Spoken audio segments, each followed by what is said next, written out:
Chapter 173. I believe that Director Wang's statement is clear enough. Chen Guang's actions have indeed brought about an extremely negative impact on the school and the academy. Vice Dean Deng exchanged glances with Wang Ren, then stood up and continued. I agree with Director Wang's decision. Dean Tong, you're the leader. You should also make a statement. Old Han turned his face to the side in pain. After listening for so long, of course he could tell that there was something fishy about this matter. However, Wang Ren had also prepared a lot of concrete evidence. Now that things had come to this, there was nothing he could do. Dean Tong showed a slightly helpless expression when she was suddenly called by Vice Dean Deng. She slowly stood up and pondered for a moment, then said, Students, please calm down. I hope that everyone can face this matter correctly. I also feel sorry for student Chen Guang, but the school has its rules. Since he made a mistake, he naturally has to bear the corresponding consequences. I hope that you can learn from this lesson in the future. Being expelled from the school isn't the end of the world. You're still young and have a long way to go. In short, I agree with Director Wang's decision. Dean Tong said a lot, but only the last sentence was useful. Zhuo Jingxi held her forehead in despair. She really didn't expect things to turn out like this. From the moment Ren Yuan and the others cooperated with Wang Ren to make false statements, this matter was especially disadvantageous to Chen Guang. Moreover, Wang Ren had prepared a video and had Vice Dean Deng pull Dean Tong over. Zhuo Jingxi couldn't help but look at Chen Guang worriedly. She was really afraid that Chen Guang wouldn't be able to control his temper and would hit Wang Ren in public. What on earth are you thinking at this time? Don't go to extremes. Zhuo Jingxi looked at Chen Guang's expressionless side profile worriedly. She couldn't help but put her hand on his thigh and pinched it a little, trying to comfort him. However, this pinch made Zhuo Jingxi's hand stiffen. She felt as if she was pinching an extremely hard piece of metal instead of a human muscle. Oh my God, why is he so strong? Zhuo Jingxi's hand trembled. She wanted to take it back, but she held it in. Forget it, let it be. His muscles are so tense. He must be unable to control his anger, right? Chen Guang, you must calm down. Teacher Zhuo supports you. No matter what happens, you will always be Teacher Zhuo's good student. If you really want to leave here, I won't have the face to continue staying in this school by myself. So what was Chen Guang thinking at this time? Big sister Wu Tong, come and save me. Damn it, damn it, damn it. The little good Samaritan hero was going to be framed and fired. The morals of the world were deteriorating day by day, and the hearts of the people were no longer what they used to be. If this continued, the country would no longer be a country. Wait, Teacher Zhuo. At such an important time, your hand is a bit impolite. Holy shit. She reached out her hand. What was she trying to do? Teasing me? At this time? Oh my. So exciting. I'm so nervous. What if someone saw it? I was so nervous that I was stiff. Could it be that Teacher Zhuo thought that I was definitely going to be expelled and felt that she had implicated me? So she wanted to repay me with her body and comfort me? That was doable. Oh my God. She actually pinched my thigh. Itchy, numb. It was too exciting. I thought of the Japanese movies that I had hidden away. Hot teacher. Honeyed public teasing. Mysterious code QD368-2207. I'm going to get on the car, goodbye students. I can't. I never thought that Teacher Zhuo was actually this kind of person. I really admire you too much. But now is not the time. This is in public. Please don't be like this. I'm a decent person. If there's anything, let's talk in private in the hotel. Wait. Don't wait. Who is that? Sun Xiaoxuan. At this time, the conference room door was suddenly pushed open. Sun Xiaoxuan was standing at the door, sweating profusely and gasping for breath. Chen Guang was overjoyed, and his eyes lit up. You're finally back. Thank God. This is the most important time. Teacher Zhuo, why did you take your hand back? Forget it. Don't worry about the details. There are more important things right now. My big move has been gathering power for so long, I can finally release it. Take my strongest secret technique, pretentious baby summoning technique, Fatty Wang. It's going to be thick. My pretentious baby. Officer Wu is still in the city, he can't come. Sun Xiaoxuan spoke again. Heavens. Earth. My heart. It hurts, my heart hurts. You're messing with me. But there's a leader here who said he's also in the public security system, a colleague of Officer Wu, and can represent the armed police officer to deal with this matter. He will definitely clear your name. Sun Xiaoxuan spoke again. Chen Guang didn't want to talk to her anymore. His poor little heart was repeatedly injured. He needed a nanny to heal it. But just as she finished speaking, a middle-aged man appeared behind her, smiling faintly at the crowd in the conference room. Chen Guang's pupil shrank. Oh my, this gentleman looks very familiar. Wu Shan. That's right. Isn't this the Wu Shan who often appears on TV? The one I used to forcefully establish a relationship with Wu Tong and scare Pan Jiang? F***CK. It's actually him. Could it be? I really hit the jackpot. I was walking on the road, singing, and casually recognized a cheap god sister, who turned out to be a legitimate second-generation official. I feel like my magic power is too strong. I just wanted to summon Wu Tong's pretentious baby, but I actually summoned the big boss behind her father. My heart is so tired, Sister Xiaoxuan. Can you not speak with such heavy breaths? The ups and downs of life came too fast and too violent. Chen Guang planned to go back and buy a caddy of instant heart reliever pills, carrying it on his back to save his life at any time. I almost gave you congenital heart disease. Of course, the most surprised person wasn't Chen Guang, but Dean Tong. Chen Guang only knew that Wu Shan was an official, but he didn't know how important this official was. As the dean of Gokyo University, a comprehensive school with an extremely high administrative level, Dean Tong knew a lot of inside secrets. Not only was Wu Shan's official position very high, but he was also very young. It was hard to imagine to what extent he would continue to rise to in the future. Only those who were slightly in touch with that kind of level could understand the real power that Wu Shan represented. It was enough to make the entire political circle in Dechuan province look up to him in awe. But today, because of this trivial matter in a mere school of Gokyo University, it actually attracted this big shot who had the opportunity to aspire to become the central authority in the future. How terrifying. Just now, that girl said that he would definitely clear Chen Guang's name? Oh my god. Could it be that he has Chen Guang backing him up? Chapter 174.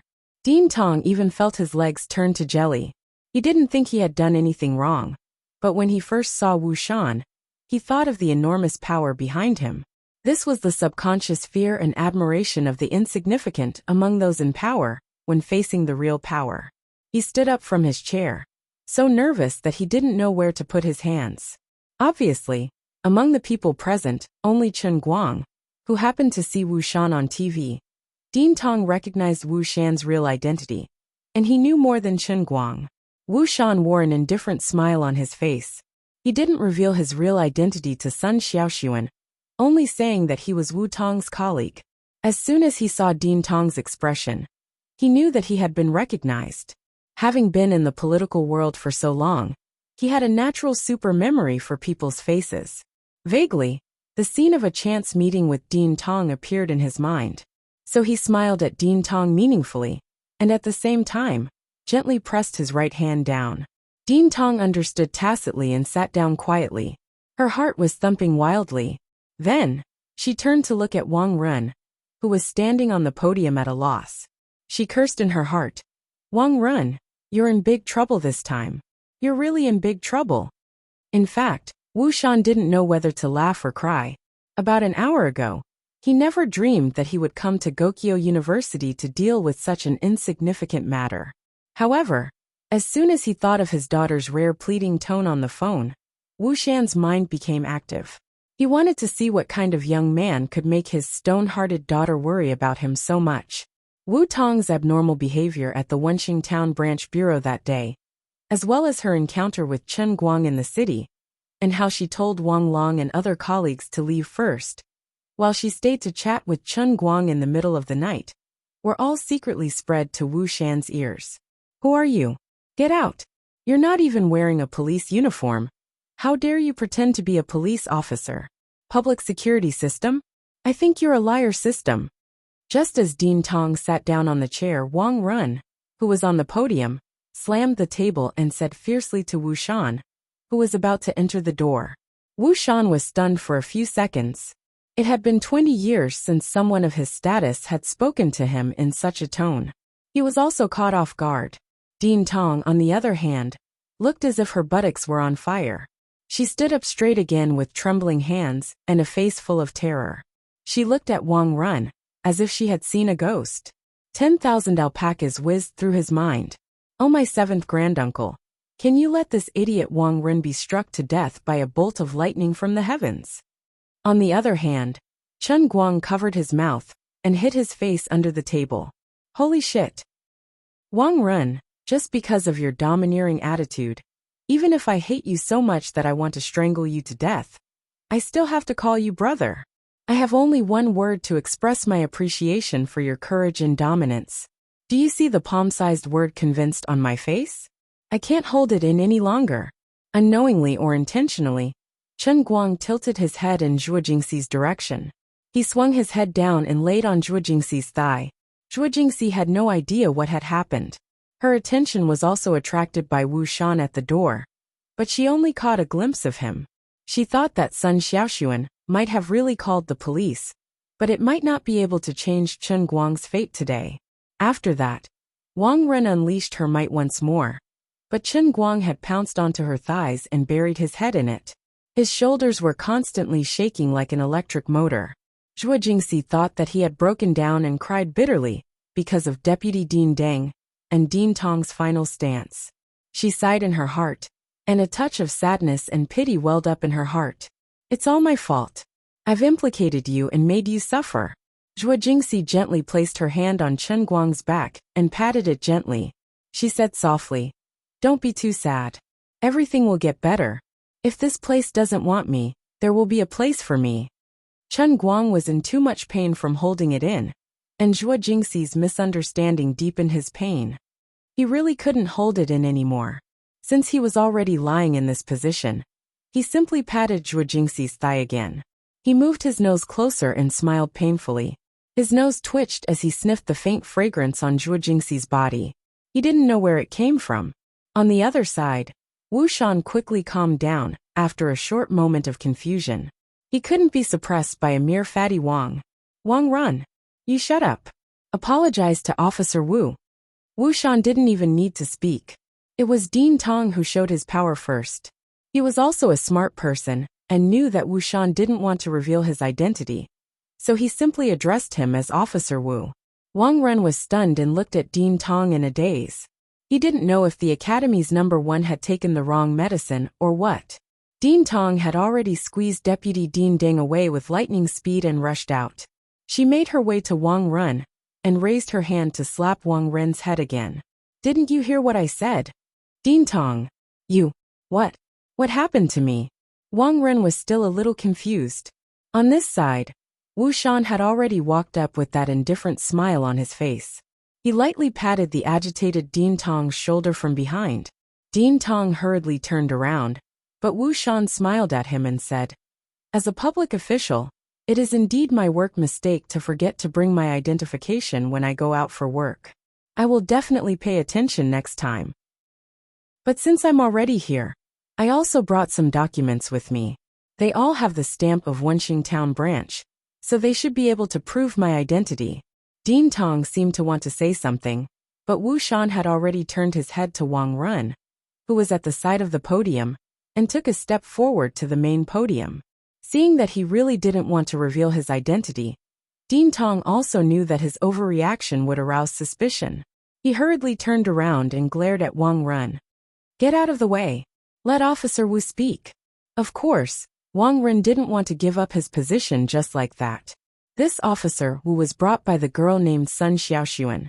He didn't even need to think to know that she was definitely here to support Chen Guang. There was no reason. Didn't Wenxing Town branch not confirm that Pan Jiang committed poisoning? Then his method of backing him up would not be able to hold his ground. But he had no choice but to give up. Although he was reluctant, he still stood to the side with a livid face. He thought to himself, "I'll see what tricks you can come up with." At this time, Sun Xiaoxuan had already sat down next to Chen Guang. Seeing that he was still lying on Zhuo Jingxi's lap, she quickly patted his back. Chen Guang, Hurry up and get up. Officer Wu is about to say something. Chen Guang didn't dare to let Zhuo Jingxi find out that he was laughing like a maniac while taking advantage of her at the same time. He touched his face. Wow. I laughed so hard that tears came out. Look, even without acting skills, as long as you have luck, you can still be a movie king. Forcing his face to be serious, Chen Guang slowly sat up straight. Zhuo Jingxi's face was slightly red after being toyed with by Chen Guang for so long. She didn't dare to look at him for too long. She only glanced at him from the side, then turned her head back to Wu Shan, who was on the podium. She pretended to ask, "Is this Officer Wu from Wenqing Town?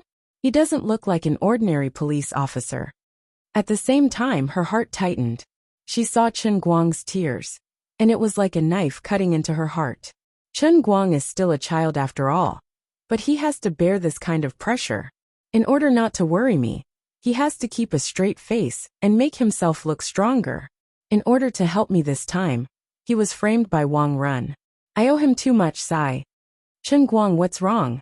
Sun Xiaoxuan, who was on the other side, was also shocked by Chen Guang's tears. It's okay. Although I don't know the armed police officer, the people in Wenqing police station seem to respect him. He will definitely uphold justice for you. Sun Xiaoxuan grabbed Chen Guang's shoulder from the side and used force to clamp his left hand between the girl's voluptuous breasts. You have to be strong. It's so painful to hold it in. I can't laugh out loud. It's so uncomfortable. I feel like I'm going to die. Chen Guang covered his mouth. Woo.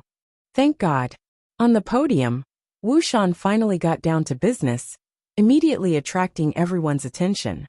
Chen Guang was no exception, and it took him a lot of effort to control his emotions. He also wanted to know how Wu Tong's father would support him.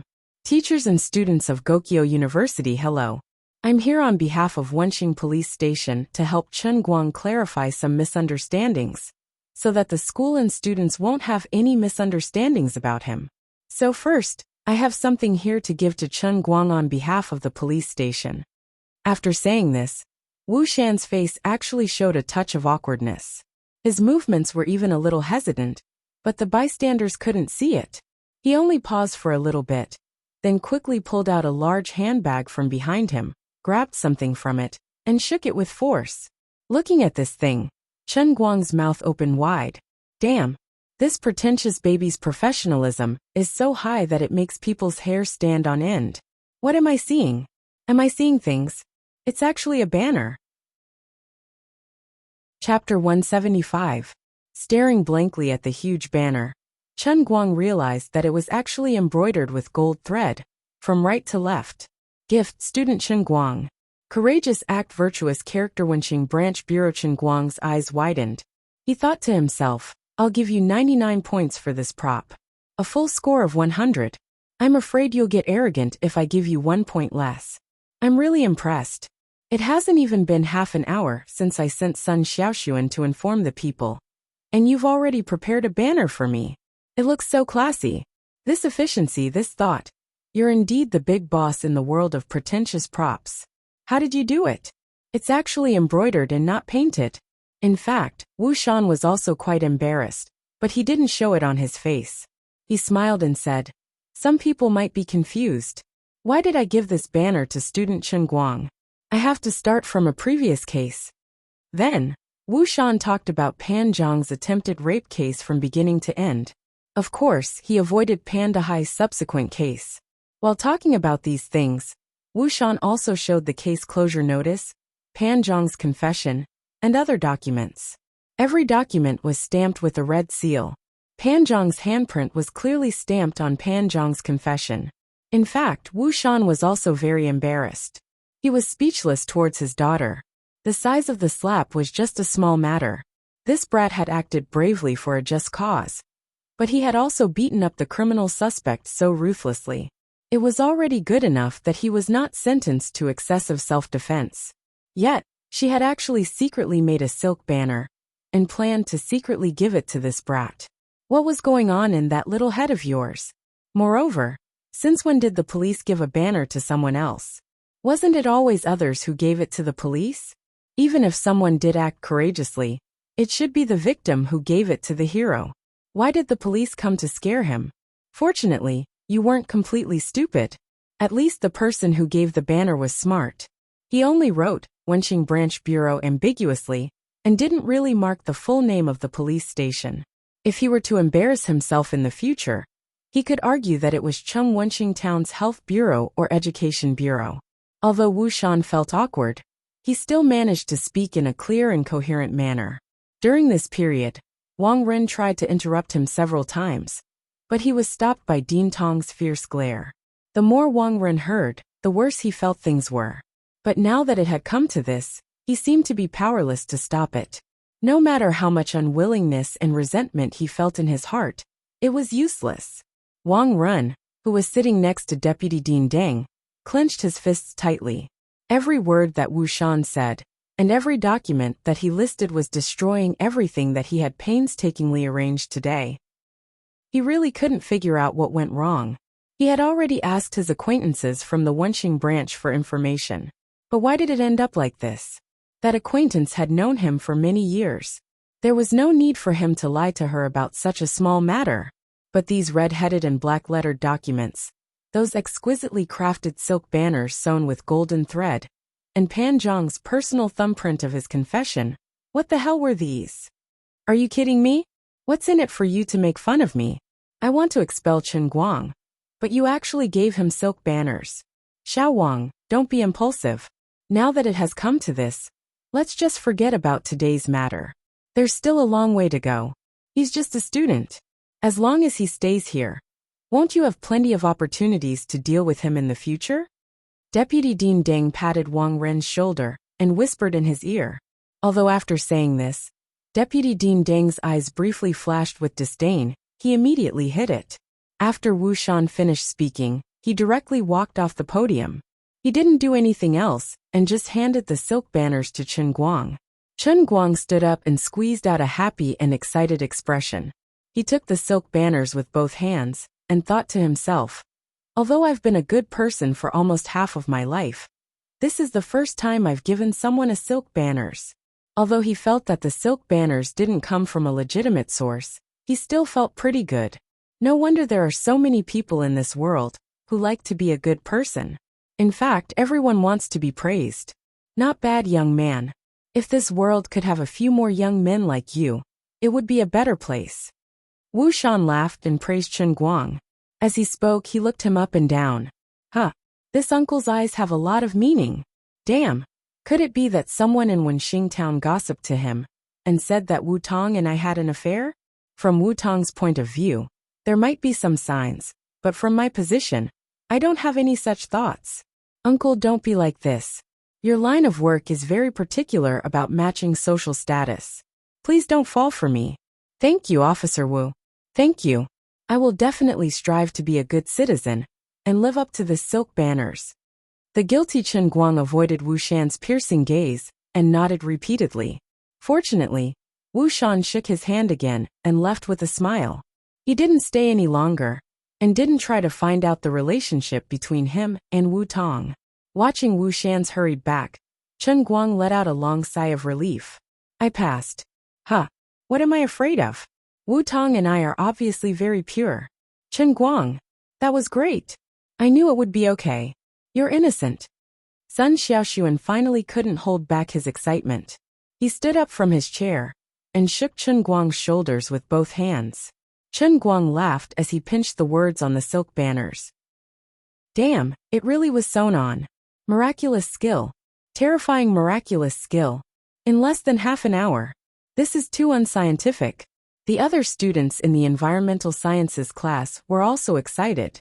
Only Ren Yuan and his friends who were sitting in the corner had extremely ugly expressions. At this moment, Ren Yuan and his friends couldn't tell whether they were relieved or regretful. After all, Chen Guang couldn't be expelled, and he would even be commended for this.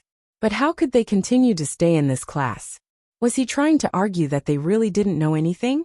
Would others believe it? Zhuo Jingxi was still sitting in her chair, watching Sun Xiaoxuan jumping and shouting with Chen Guang in his hand. She smiled, but she thought in her heart that she actually envied Sun Xiaoxuan, who was his classmate, and could be so presumptuous to him in public. My God! Zhuo Jingxi, what are you thinking? Chen Guang is your student. Wang Run. You can leave later. Just when everyone was celebrating, Dean Tong's voice suddenly sounded from the front, and it carried a fury that was difficult to suppress. Everyone turned their eyes to the door and saw Wang Run standing there with a livid face. It seemed that he was about to lose control of his emotions. Dean Tong, I'm not feeling well. Next, it should be the time to commend Chen Guang for his bravery, right? Dean Tong, Deputy Dean Deng, and Deputy Dean Han are here. Can I ask for leave and go back to rest? Unexpectedly, Dean Tong said. No, you Wang Run. Owe Chen Guang an explanation for this. Chapter 176. Wang Ren's face suddenly collapsed. Chen Guang also looked at Wang Run and smiled proudly. Fatty Wang, you also have this day. Do you think you can beat me just because you're the head of the discipline department? The world is big, but the truth is the most important. I was originally acting bravely for a just cause, but your ability to distort black and white was revealed under the Wushan Elder's demon-revealing mirror. Do you see my dazzling bright red banner? Chen Guang intentionally or unintentionally shook the banner in his hand. He then looked at Wang Ren's enraged expression and felt extremely proud. In fact, with Wang Ren's temperament, he shouldn't be so impatient. However, today's matter was too big of a blow to him. Everything that he had meticulously planned was easily resolved by Chen Guang's casual help. Not only that, but this brat Chen Guang also took advantage of him. Dean Tong, what do you mean by this? Don't tell me you want to find trouble with me over this trivial matter? Even if you're the head of this school, I, Wang Run, am not afraid of you. Dean Wang, you should apologize to me. Although you're a teacher and I'm a student, I can't be wrong for no reason, right? You didn't even investigate this matter clearly. You took my words out of context and arbitrarily wanted to expel me. And you even made this public trial. You're ruining my life. You're so heartless. No matter what happens today, this will leave a big shadow in my young heart. I just ruined your plan to make things difficult for Teacher Zhuo. Is it worth it to treat me like this? Teacher Zhuo just rejected your unspoken request, and you want to make things difficult for him? Are you trying to say that our big Jianhuan Academy has become your elder Wang Ren's harem? Now that you saw that things didn't work out, you want to just pat your butt and leave? We don't agree. Chen Guang's words were shocking. Although many people in the class wanted to say this, including Zhuo Jingxi herself, no one thought that he would dare to tear this matter apart in public.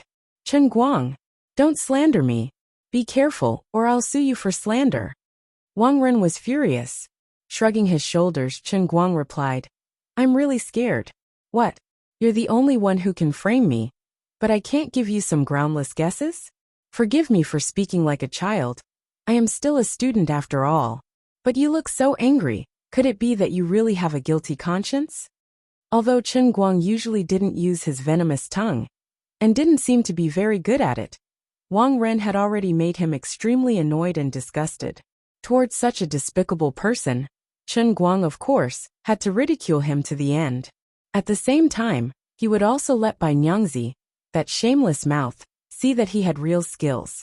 In the past, he was just giving in to him. Otherwise, he would have scolded him to the sky. Don't underestimate him just because he had a sharp tongue. But Chen Guang felt great that he could ridicule Wang Ren in public. Sure enough, Wang Ren was so angry that he slammed his fist on the door of the conference room. Panting heavily, he glared at Chen Guang, as if he wanted to eat him alive. Yo, you're a teacher. You don't need to apologize for your mistake. And you're still here slamming the table and slamming the door? Why? Do you want to fight? Chen Guang continued. F***CK. This guy is trying to pick a fight. Don't tell me he really wants to fight with Wang Ren here? Bai Nyangzi, who had been hiding in the crowd, couldn't help but ridicule. Lin Jingwei grabbed Xiong Er, who was about to rush forward. Don't worry, Fatty Wang won't dare to fight. There are so many people watching. Moreover, if he really fights, I can guarantee that he won't last more than 10 seconds under Brother Guang's hands. Bai Nyangzi asked curiously, how do you know? Ren Yuan and the rest told me that Brother Guang is really good at fighting now. Moreover, he's been fooling around with Miss Wenwen for 3 years, and he's still alive and kicking. Is this something an ordinary person can do? Lin Jingwei hit the nail on the head. Xiong'er and Bai Nyangzi nodded their heads vigorously. That's reasonable and well-founded. I'm very convinced. On the other side, Wang Ren was being provoked by Chen Guang's words and stared at him with a sinister gaze. He actually calmed down in an instant. He could tell that Chen Guang was trying to pick a fight. Dean Tong also appeared in time and stood between the two of them as a peacemaker. However, it seemed impossible to make Wang Ren apologize in public.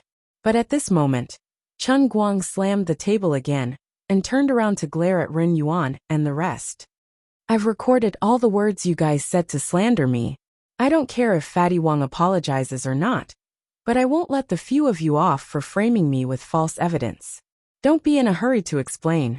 If you have anything to say, save it for the court. The whole class was in an uproar. No one expected Chen Guang to target Ren Yuan and the rest, and even direct it to the court. What was he trying to do? Sue Ren Yuan and the rest over such a small matter? Logically speaking, it wasn't impossible. If slander and rumors could be sued, then this kind of publicly framing was even more so. No, Chen Guang, we didn't do it on purpose. I've already apologized to you. Ren Yuan and the rest stood up abruptly. Chen Guang rolled his eyes. If an apology works, let me change my line. I didn't accept your apology. Wang Ren forced us. He has something on the 4 of us. He said that if we didn't agree to his demands, he would find an excuse to fire us. Of course we know that Pan Jiang drugged Sun Xiaoxuan. We knew from the beginning. He showed off to us before he did it. Even the private room in Qing Yixian was booked by me. Ren Yuan finally said this. Fatty Wang, you're the head of student affairs. You've done a good job, twisting the truth and using your power to coerce a student into giving false evidence to frame another student. I've already recorded everything that happened in this meeting room with my phone. I'll send it online and see how you explain it. Let's see how the netizens view such an interesting matter. As Chen Guang spoke, he wanted to pretend to reach for his phone. His pocket was empty. How could he fail to bluff others? Damn, my Heavenly States Popcorn 4S. I've recorded it. I've been recording it since the end of class. Lin Jingwei, who was at the back of the classroom, raised his hand up high. In his palm was an expensive new DV. He was indeed the considerate and reliable Lin Pingji. Oh no, little Lin. Chen Guang gave him a thumbs up. Wang Run. It's a shame for the school to have an administrative staff like you. Dean Tong, this matter is too vile and must be dealt with strictly. Otherwise, how are we going to convince the public and manage the school in the future? Old Han finally found a chance to rise up. As he said this, he intentionally leaned towards Wang Ren's backer in the school, Deputy Dean Deng. Deputy Dean Deng painfully turned his face to the side and didn't know what to say. He didn't dare to follow others and step on Wang Ren's head. He also didn't dare to go against the truth and everyone's anger to protect Wang Ren. He only had a headache. Wang Ren might really go overboard this time. As expected, after a slight hesitation, Dean Tong walked up to the podium. First, she used the blackboard brush to slam the table heavily to make everyone quiet down. Then, she turned to look at Wang Ren, who was standing at the door with a blank expression and suppressed anger. She said, "Today's matter has become like this. As the dean, I have some responsibility too. It's my negligence that allowed Wang Ren, this black sheep, to mix around in the school. Luckily, it's not too late to mend the pen after the sheep are lost. In view of Wang Ren's serious violation of the rules, I hereby announce that from now on, Wang Ren will be suspended from all his duties in the school and report this matter to the higher-ups." Chapter 177. As Dean Tong announced the decision, Wang Ren's body went cold, and his right hand couldn't stop shaking. He knew there was no turning back. "Fatty Wang, go back and play with your balls." Xiong Jinka was the first to scold. The others naturally didn't want to be left behind. They had hated Wang Ren for so many years, and now they finally had the chance to scold him in front of him. How could they not be happy? Dean Tong coughed again. "Students, don't be like this." Wang Ren still didn't leave. He just stood at the door and looked at Chen Guang fiercely. He thought to himself, I won't let this matter go like this. Absolutely not. Chen Guang could guess what he was thinking from the look in his eyes. He rolled up the pennant and carried it on his shoulder like a knife. He moved out of his seat and walked to Wang Ren. He said in a voice that only the two of them could hear. It's not a good feeling to shoot yourself in the foot, right? Don't look at me like that. I'm not afraid you'll eat me up. I also want to tell you that this matter won't end like this. Chen Guang, how's it going? At this moment, a tall and strong figure walked quickly from the corridor. It was Wu Tong in her police uniform. She finally rushed back. Chen Guang raised his eyebrows at Wu Tong. Big sis, you're finally here. The show is about to end, but it's good that you can at least listen to the ending song. Come, let me introduce you. This is our discipline director. Oh no, the former discipline director, Wang Ren. He has already been kicked out of our school. That's enough. Let people go wherever possible. Don't be like this. When Wu Tong came to Chen Guang's side, she gave him a slap and pushed him into the conference room. After watching Wang Ren leave, Wu Tong continued. Why did you offend him? Is there a need for that? Aren't you afraid that he'll remember you? Chen Guang chuckled. Sister Wu Tong, wait till I tell you about his legend. I dare to guarantee that you will swallow your words of let people off when possible. Wu Tong frowned. What's going on? I'll tell you about it later. I'll go back and enjoy the hero treatment first. Oh right, what's with this silk banner? Is Wu Shan really your father? He came to support me, and even prepared this prop. He's so loyal. Chen Guang and Wu Tong laughed and returned to the conference room. Wu Tong didn't follow them in. Instead, she hid outside with a red face. How embarrassing. If he knew the origin of this silk banner, he would definitely laugh at me to death, right? No, of course I couldn't let him know that I had actually prepared this banner long ago. What was I thinking at that time? I just wanted to find an excuse to meet this kid. So I made this silk banner and gave it to him in the name of the branch? Am I stupid or crazy? Alright, that damn Tanging can't be relied on anymore. I'd better find a professional psychiatrist later. Old Tong, you're being too impulsive by suspending Wang Ren. Aren't you worried about that person? Deputy Dean Deng found an opportunity to get close to Dean Tong and whispered. He even pointed to the ceiling as he spoke. Dean Tong looked at Deputy Dean Deng with extreme disgust. You and I are well aware of Wang Ren's past actions in the academy. It's just that we haven't found any concrete evidence against him. With that person and you, the deputy dean, backing him up, he's been living a carefree life. I thought that he would restrain himself after that incident, but now he's plotting against Xiaozhua. Why, Dean Deng? Do you still want to continue protecting Wang Ren and turn our academy into one of his palaces and 6 courtyards?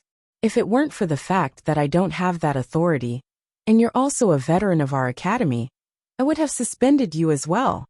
Deputy Dean Deng's face stiffened. He didn't expect Dean Tong to be so impolite. From what he said, it seemed like he wanted to shed all pretense of cordiality with Wang Ren's protective uncle. Where did you get your courage and confidence from?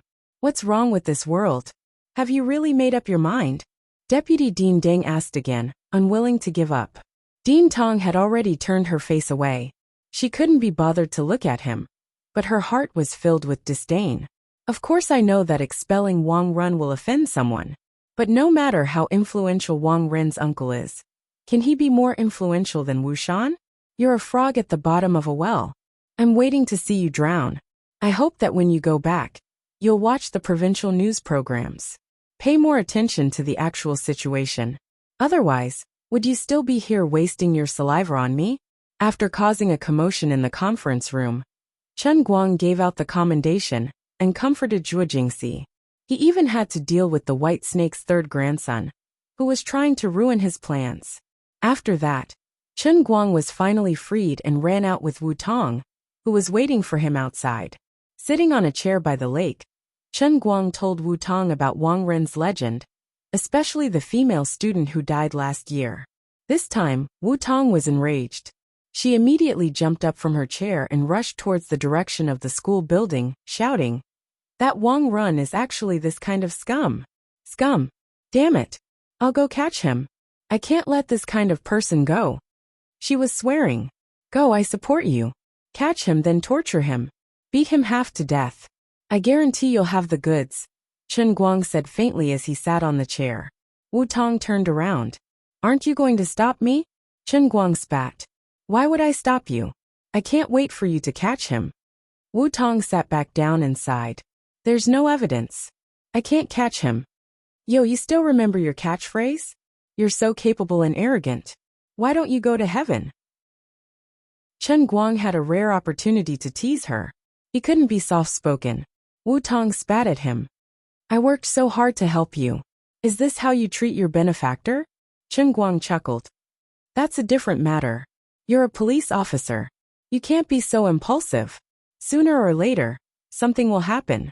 You're worried about me? Wu Tong asked. Chen Guang nodded. Yeah, it wasn't easy for me to find such a powerful backer. If something really happens to you, I'll be in heaven. Who's going to look after me in the future? Go to hell. Wu Tong pushed his shoulder and said, I'm not joking with you anymore. I'll remember what happened to Wang Run. After I finish the case at hand, I'll try to investigate it and try to find something substantial. If he's really the kind of person you said he is, his background isn't that clean. There's no such thing as an impenetrable wall. The only reason criminals can get away with it is because an excellent detective like me doesn't keep an eye on them. You're right. I'm speechless. Chen Guang shocked Wu Tong's confidence. How shameless was that? Other than being able to fight on par with me, is there anything else you're good at? Oh right. You even knocked him unconscious with his nunchaku. You shouldn't have hit him. Humph. Evil has its retribution. It's not time yet. Let him jump around for a while. I'll find out his background. Wu Tong said again. Damn. She didn't hear the sarcasm in my words. Her face was as thick as the old man's. Okay, but if you can't find out his background, and he comes to find trouble with me, I'll crush his bones inch by inch. Chen Guang said. When are you going to change your bad habit of lynching people? You're making things difficult for me as your sister. Anyway, I have the support of the policewoman Hua. What's there to be afraid of? F***ck off. I still have things to do at the station, so I'll go back first. You pay attention. Don't let this damn fatty get into trouble before he falls. Come out and have coffee with me some other day. Stepping on Chen Guang's leg, Wu Tong took the opportunity when Chen Guang was hugging his leg in pain to run away. She was as happy as a sparrow. Chapter 178. When Wu Tong walked out of Wujing University and climbed into her wrangler, Wu Shan, who had been sitting in the passenger seat, suddenly turned his head and said, That young man of yours should have recognized me. This young man is quite concerned about politics. Wu Tong rolled her eyes. He usually runs the internet to earn money. It's the same as a taxi driver. Of course, he knows a lot about current politics. Otherwise, who knows when he'll give you all a slap on the head and say that he's breaking the law again. Seize his car. Wu Shan stared at her. I helped you so much today, and this is how you thank me? This father and daughter pair are really alike. Even the way they ask for favors is the same. I was wrong. Thank you. Wu Tong said as she started the car. My great dad, you have been here for almost the whole morning. I was afraid that you would have a lot of work to do. I'm just a basic police officer. I'm not as free as you, so I won't accompany you. When we get back to the station, you can go back to the city by yourself. I have to go on patrol. I came here to look for you, but you used patrolling as an excuse to hide far away. That Chen Guang called, and you asked me to support him. Now that it's done, you want to chase me away? Isn't it too heartless to burn the bridge after crossing the river? I'm your father. Wu Shan was depressed. You're not really interested in that kid, are you? He is just a student. You are Wu Shan's daughter. So many people are watching you. You can't. Wu Tong suddenly stopped the car by the roadside. Get out. What nonsense are you talking about? He is my god brother. I treat him like my own brother. So what if I am Wu Shan's daughter? I am Yuan Fei's daughter. And Wu Long's sister. Don't try to put on an official show in front of me. I won't fall for it. I don't care how many people are watching me. That's your business. It's not my business. Hearing Wu Tong's words, Wu Shan's face turned slightly red. Wu Tong, don't be like this. I just want to have lunch with you to celebrate the robber you caught a few days ago. Get out of the car. I became a police officer by choice. It has nothing to do with you. Stop interfering with my work. And don't even try to interfere with my feelings. I can do whatever I want. I didn't want to mention my mother and brother, but you just had to remind me. Do you think Wu Shan's family has to be like this? If I had a choice, I would rather reincarnate into an ordinary family like Chen Guang's. Wu Tong slammed the steering wheel with all her might and roared hysterically. Wu Shan was silent. He turned his face to the other side and looked at the people coming and going outside the window. His eyes were slightly red. He took a deep breath, took out a small box from his suit pocket, and gently placed it next to the handbrake. It's your birthday in a month. I'm going to the capital for a meeting next week, and then I may go abroad to study for a period of time. I may not be able to come back on your birthday, so I'm giving you your birthday present in advance. It was my fault. I was too nervous. After Wu Shan finished speaking, he opened the car door, turned a corner, and silently walked away. Wu Tong pounced on the steering wheel. Her nose twitched violently, and she slammed the steering wheel angrily. Wu Tong, why are you crying? You're an amazing police officer. Mom and brother are watching you from the sky. Chen Guang did not know what Wu Tong and Wu Shan were talking about. He was looking at Ren Yuan and the others in front of him expressionless. Chen Guang, we know it's our fault. But please take into account that we're all classmates. We don't ask for much, but we sincerely hope that you can forgive us. Ren Yuan and the others stood in front of Chen Guang with their heads drooped. Chen Guang waved his hand impatiently. Why are you telling me this? I'm not an official in the school, so I can't do anything to you. Let's all mind our own business from now on, and live our own lives. You don't have to ask me to forgive you. I'm not Lu Xuanda, I'm not that magnanimous. I don't care what reason you have, you framed me anyway. You want me to repay evil with good?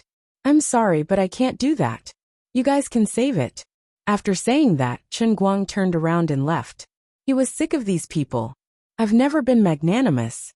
I'm already benevolent enough not to catch you guys and beat you up. Do you want me to forget our differences by drinking wine? I don't like that anymore. Who knows if two-faced people like you will stab me in the back in the future.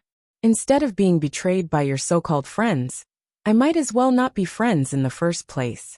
Although Chen Guang was always laughing and joking around, he had a good eye for making friends. After being tormented for the entire morning, Chen Guang's illness acted up again, so he decided to skip classes in the afternoon. At noon, he waited for a new phone, and after going through a lot of trouble he changed it. After rejecting the so-called celebration from his classmates, Chen Guang happily drove to the city hospital. When he arrived, his mother had just finished her dialysis. Her face was slightly pale as she rested on the hospital bed. His father held up the tablet with both hands and played the Langya list for his mother. Hugu is really handsome. He was already handsome when he acted in The Legend of the Sword and Fairy a few years ago. So many years have passed, but he still looks so handsome. I don't know how these celebrities take care of their skin, his mother said weakly, but she seemed to be in a good mood. Chen Guang nodded. The Legend of the Sword and Fairy, that was also his childhood. Chen Guoli rolled his eyes. Hugu is handsome, but in my opinion, our little Guang is more handsome. At least his spirit is much better than the sickly Hugu. What do you know? He's acting. Jiangzhua Mei Lang is a patient, okay? It's because he's good at acting. His mother argued for the little fresh meat. Chen Guang stumbled when he heard Chen Guoli's words. Although I've always been confident, Dad. Aren't you afraid that tens of millions of fans will hear about it and burn me to death? Mom, how are you feeling today? Chen Guang chuckled as he walked over. Feng Rong shifted her gaze away from the tablet and smiled. I'm all right. The doctor said that my condition is getting better. Oh yeah, why are you here? Don't you have classes in the afternoon? This ICU is pretty good. The nurses are in charge of individual tasks. Your dad can handle it alone. Don't come over if you have nothing to do. It'll affect your studies. Chen Guoli also nodded. That's right. Don't disturb me in your mother's world. Chen Guang rolled his eyes and flipped his head. We're both old man. My wife and son already have access to the internet. What do you mean by alone time? As for the classes in the afternoon, they're not important. I'll skip them. 15 minutes later, Chen Guoli placed his hands on his thighs and glared at Chen Guang, who was 10 meters away from him. Stop right there. Stop right there. What's with your tone? Do you think skipping classes is like eating or drinking? You're lucky that your mom isn't feeling well. Otherwise, I'll beat you to death with your mom. Chen Guang also placed a hand on the statue and pretended to look tired. All right, I can't wait for my mother to recover, so that she can form a team with you. You won't be able to catch me alone. Save your energy. Tang Ying, who was taking a short break, was leaning on the windowsill of the doctor's office. She watched the father and son chase each other for 10 minutes. She was laughing so hard that she almost lost her breath. This father and son pair was really interesting. Chapter 179. Although Chen Guoli and Feng Rong looked like they wanted to grab Chen Guang and beat him up, Chen Guang still stayed in the ward for more than 2 hours. During that time, he took the opportunity to emphasize to his father that the house in his hometown should not be sold. Then, Chen Guang transferred the 100,000 yuan he earned yesterday to Chen Guoli on the spot. This shocked the middle-aged businessman, who had been doing business for most of his life. What the hell did you do? Why does it look like you picked up the money from the ground? No, you have to give me an explanation. Chen Guoli widened his eyes and stared at Chen Guang blankly. He wanted to cut him open to see his heart. Chen Guang shrank back and put some distance between them. He thought to himself, I can't tell my dad that I taught people to race. Otherwise, I won't be able to escape today's men's singles beating. But how am I going to explain this? It's time for me to use my divine skill of deception.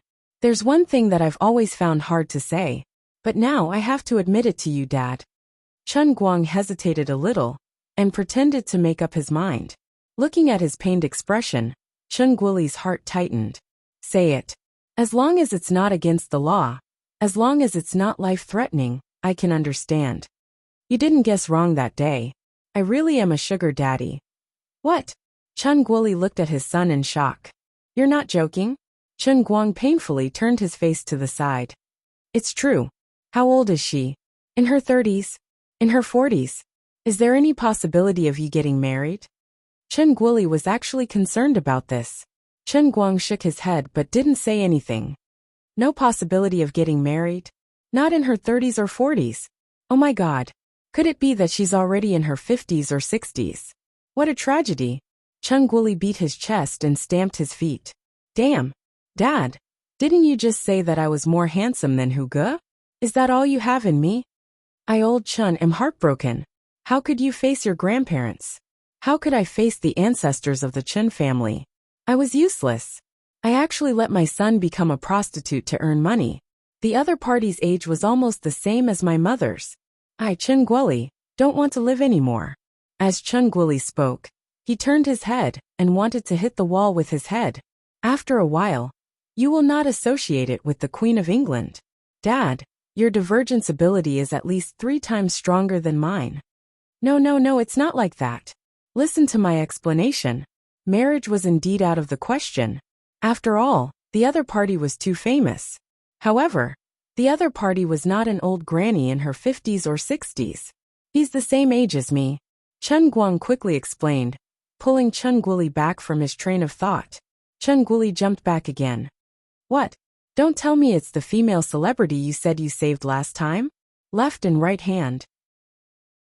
The national idol that even I, your dad, am tempted to look at? A pair of sisters? To be honest, if the person standing in front of him was not his dad, Chen Guang would have kicked him out. After thinking for a long time, he decided to let Jiang Yage take the blame.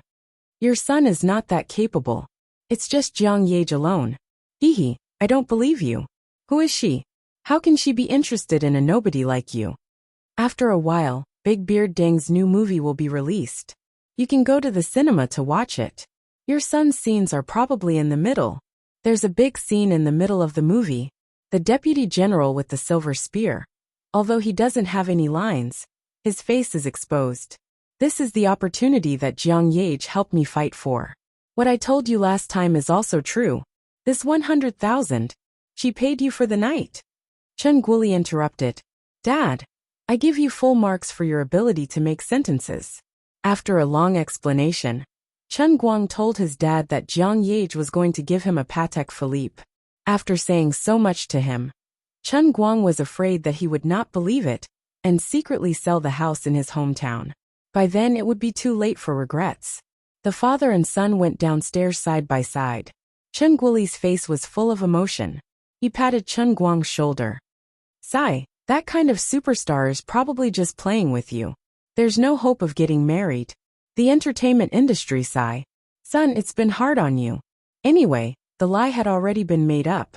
With Jiang Yage as a shield, Chen Guang thought that he would accidentally get money from somewhere and throw it to his dad. There was no need to explain anymore, and let him think whatever he wanted. It can't be helped. She's actually quite a good person. I saved their lives, and I'm grateful that she thinks highly of me. I'm not in the mood to care about the entertainment industry. I'll just be a monk striking the bell for a day. In short, you must remember that this matter is only known by the heavens, the earth, you and me. There can't be a third person who knows about it. It will have a very bad impact. Chen Guoli nodded vigorously. Yes, striking the bell for a day. The overnight fee is so high. It must be tiring, right? Why don't we go to the pharmacy at the entrance of the hospital and get a few bottles of Luwei Dihuang pills to nourish our body? Chen Guang, can you tell me more about the two of you? Did you take any safety measures? Did you guard against paparazzi when you booked the room? She looks so pure on the TV. Why is she such a person behind the scenes? There's no telling what's in her heart. Is Jean Shirua interested in you? I feel that if you have the chance, you can earn double. Even the Luwei Dihuang pills might not be enough. Dad, let's cut off our father-son relationship. The father and son went downstairs with a wretched look on their faces. Chen Guoli went back to his ward, while Chen Guang planned to go to Professor Lu's office to ask about the transplant surgery preparations. However, Professor Lu wasn't there, so he went to find Tang Ying. By this time, Chen Guang had gradually accepted Tang Ying as his mother's deputy chief physician, even though he didn't want to admit that he had a deep misunderstanding of her. Chen Guang could tell that Tang Ying seemed to have real skills. When he arrived at Tang Ying's office, there were people coming and going. She was busy. There was nothing urgent, so Chen Guang found a corner and stood there. When Tang Ying inadvertently glanced at him, he greeted her. He then quietly looked at this overly young female doctor. She looked a little haggard. To outsiders, being a doctor was a glamorous, high-paid and well-respected profession. But in fact, only they themselves knew the pain they were going through.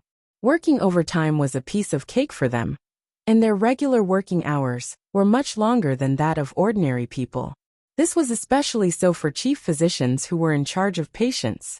They practically ate and lived in the hospital, and they never had time to rest. Tang Ying had actually been working for more than 14 hours straight.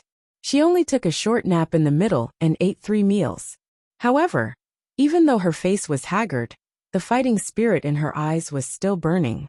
After Dr. Ma left, she finally successfully gained a foothold in this hospital. She was rushing forward with all her might, so how could she be willing to stop? Chapter 180. After she finished talking to the doctor, she slowly stood up and stretched. She shrugged her tired shoulders and walked over to Chen Guang. She seemed to be in a good mood. Yo, you're here again? Why aren't you looking for your beloved Professor Lu? Why are you here? Tang Ying knew that Professor Lu wasn't here today, so she deliberately teased Chen Guang. Chen Guang was speechless. Why is this woman so vengeful? Every time she says something like, I'm your savior. Professor Lu isn't here. Who else would I look for if not you? Chen Guang said in a muffled voice. Tang Ying let out a long chuckle and yawned. Wait for me for 2 minutes. I'm going to get off work. I'm going to change and go home to sleep. I saw you earlier. You've been here for a while, right? You're going out after asking me some questions, right? Are you going to the sports car? Chen Guang nodded. That's what I plan to do. After waiting for about 6 or 7 minutes, Tang Ying walked over in plain clothes. She wasn't like most women who liked to carry a satchel when they went out. Instead, She carried a huge backpack on her back that was stuffed to the brim. Knowing that he would have to rely on her in the future, Chen Guang took the initiative to reach out his hand. Your back looks like it's going to break. Give me the backpack. Chen Guang wasn't an ordinary patient's family member, so there was an extra layer to their relationship. Tang Ying didn't stand on ceremony with him. She threw the backpack into Chen Guang's hands. That's great. Take it. Why is it so heavy? Are there gold bricks in it? Even with Chen Guang's physique, he felt it was heavy. One could imagine how heavy it felt to be on top of Tang Ying. Tang Ying led the way out and said, "There are medical books in there. How can it not be heavy?" Medical books? Can I take a look? Chen Guang's interest was piqued as he wondered if he could learn medicine. Then, when Liuli appeared, she would instantly become the strongest doctor in history. However, he also knew that this idea was not very realistic. The amount of knowledge involved in medical skills was too large, and it required a comprehensive understanding of the subject. It was not something that could be learned just by reading books. It required an extremely rich clinical experience, and it was probably not something that the spirit heaven realm in a cup could handle. Tang Ying, on the other hand, rolled her eyes at him in disdain. It's all in English. Do you think a lousy university student like you can understand it? If you don't believe me, you can try. Chen Guang opened the zipper and took out a medical book that was as thick as an Oxford dictionary. He raised his eyebrows proudly and said, "You're looking down on me." Then as he walked, Chen Guang read out the sentences in the English tome one by one. His pronunciation was perfect, and the taste was pure. It was still the original formula, and the original taste. Tang Ying had lived in the United States for many years, so she was more knowledgeable. She was shocked by Chen Guang's move, just like Schmidt. "Oh my God! Where did you learn to speak English like this?" Chen Guang chuckled and said, "So, this is to tell you that there's always someone better than you. Don't think that just because you're a doctor from Morance, you're so arrogant. It's also because I felt dizzy after reading a few paragraphs that I didn't want to study medicine anymore. Otherwise, you wouldn't even have a chance." He was not joking.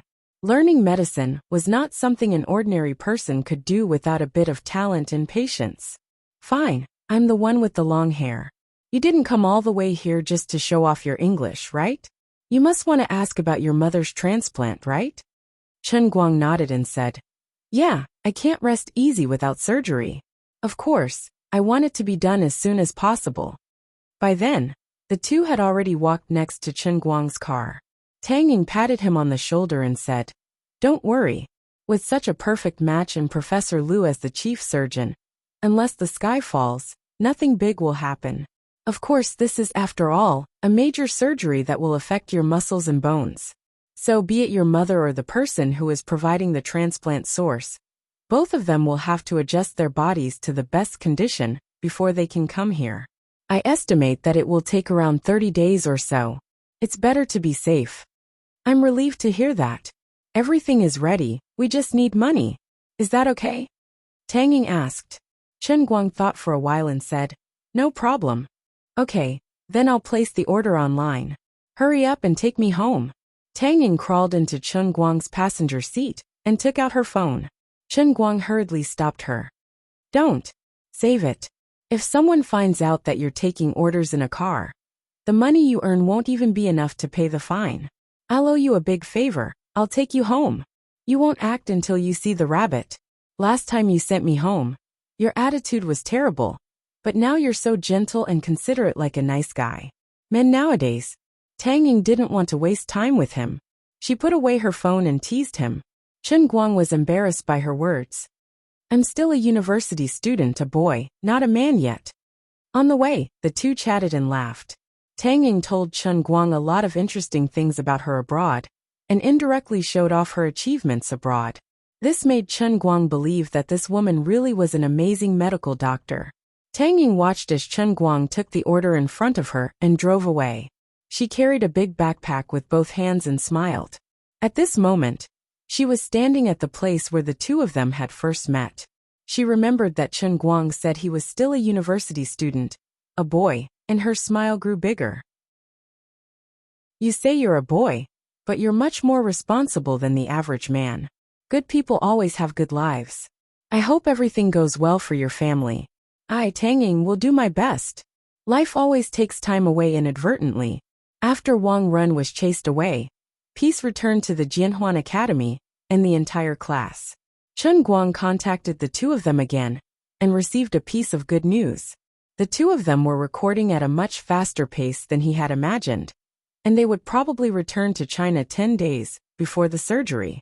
At that time, they would directly fly over to look for him. With this as a foundation, Chen Guang didn't have to worry about money anymore. He spent more of his energy on the battle of wits and courage with the heavenly Holy Grail. All day long, he was thinking about how to make better use of this crazy knife. Based on his previous experiences in the spiritual celestial cup, he could roughly analyze the skill level of this level of the spiritual celestial cup. What kind of skill was easy to learn and use to make money?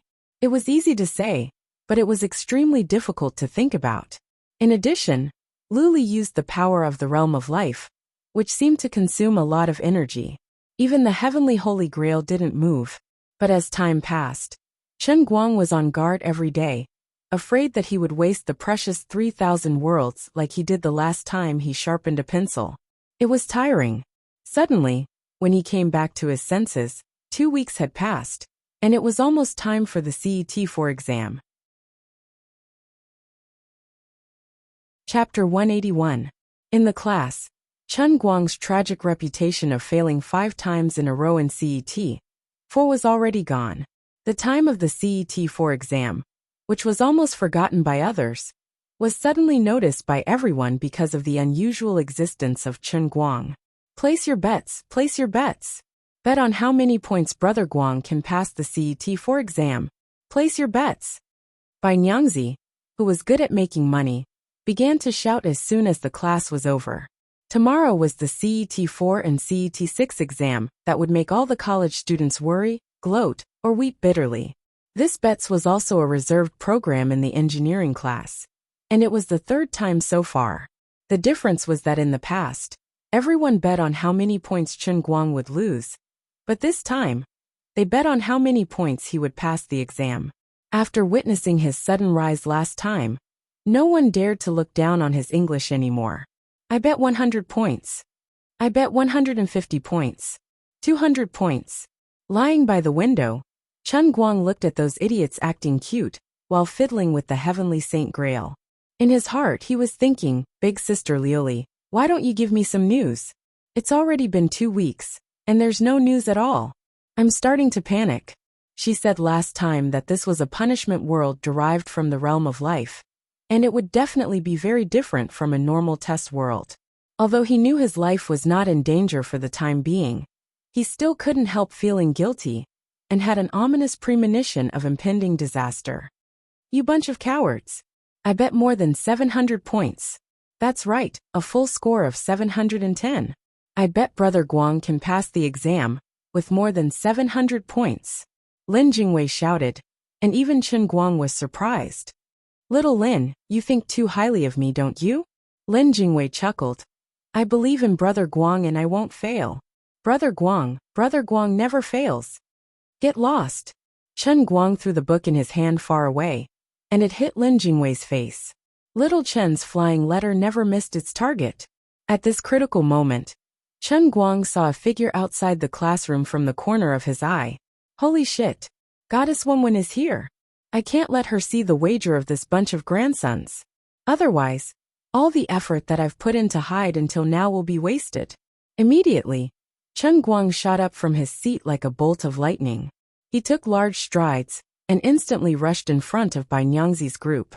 The table was already filled with red and green notes. Bai Nyangzi was burying his head in a piece of paper and making notes. Based on the passing score of 425 points, there would be a level every 50 points. Everyone's bets were basically aiming for more than 100 points. Yo, why is it so lively? What are you doing? Wenwen had already barged into the classroom. She often went to look for Chen Guang in the environmental sciences class, so she knew these people well and didn't need to be polite.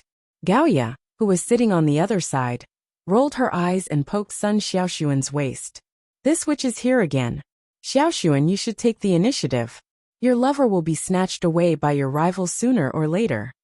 Sun Xiaoxuan's face blushed as she responded.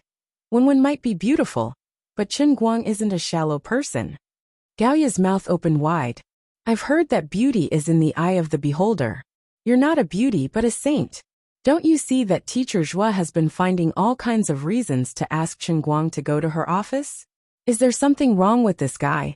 Why does everyone like him? You think Lin Jingwei is pleasing to the eye, but you can't see the good in Chen Guang. How am I pleasing to the eye? I want to beat him to death. Sun Xiaoxuan finally retaliated against Gaoya. On the other side, seeing Wenwen getting closer and closer, Chen Guang panicked. Bai Nyangzi knew something was wrong when he saw Chen Guang's expression. He suddenly remembered Chen Guang's warning and panicked. Although he didn't know why his brother Guang wanted to hide it from Wenwen, he seemed to really care about it. What should he do now? At this moment of life and death, Bai Nyangzi's wit finally came into play. His eyes widened in anger, and he abruptly grabbed the paper filled with his bet records. First, he stuffed it into his mouth. Then he hugged the money on the table and jumped up. As he chewed on the paper, he dashed out of the aisle and ran out of the classroom. I'm done. I'm done. You all bet on the national football team to lose. None of you backed me up. Before Bai Nyangzi's voice fell, he had already rushed past Wenwen like lightning and rushed out of the classroom. The others who had already placed their bets didn't know why Bai Nyangzi was talking about the national football team at this time. But it was an indisputable fact that he was going to swallow the bet and run away with the money. Although they knew he was joking, they still chased after him. Chen Guang was touched. What a good brother. I'll remember this friendship of yours in my notebook. What is Bai Fan doing? Chen Guang answered. They are betting on tomorrow's national football game. Those guys who only want to make money and not lose all bet on losing. I told him to win with 3 goals, but he didn't believe me. Now he can only go back on his word. He deserves it. Oh, by the way, how confident are you in tomorrow's exam? As she said this, Wenwen seemed to subtly puff out her chest. She purposely came here today to remind Chen Guang, so that he wouldn't fall asleep in despair. Su Tao nearly forgot to mention that Chen Guang had actually been defeated once in his quintuple 4th order. Last semester, he had slept through his CET4 exam. When he woke up, it was already 12 in the afternoon. This incident was also a legend at the time, and it laid the final foundation for his CET4 Qin Hui title. Glancing at Wenwen's perky breasts, Chen Guang secretly swallowed his saliva and patted his chest, steady. All right then, remember not to oversleep. After the exam tomorrow afternoon, let's go to the internet cafe together to celebrate your temporary relief. If you oversleep like last time, then we won't go to the internet cafe, Wenwen said and prepared to leave. Chen Guang asked, where are we going? There's a new boxing club in the city, and there's a hospital right next to it. I'm interested in taking a look. F*CK. This is a blatant threat. But I can't say anything.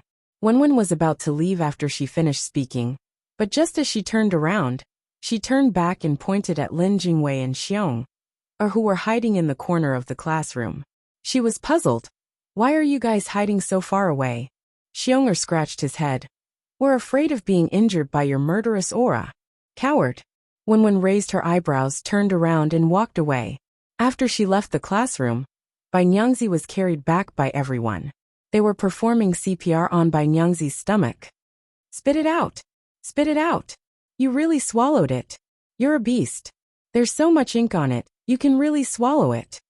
Terrible, really terrible. Lin Jingwei walked to Chen Guang's back quietly and said faintly, I feel like you're hiding something from us.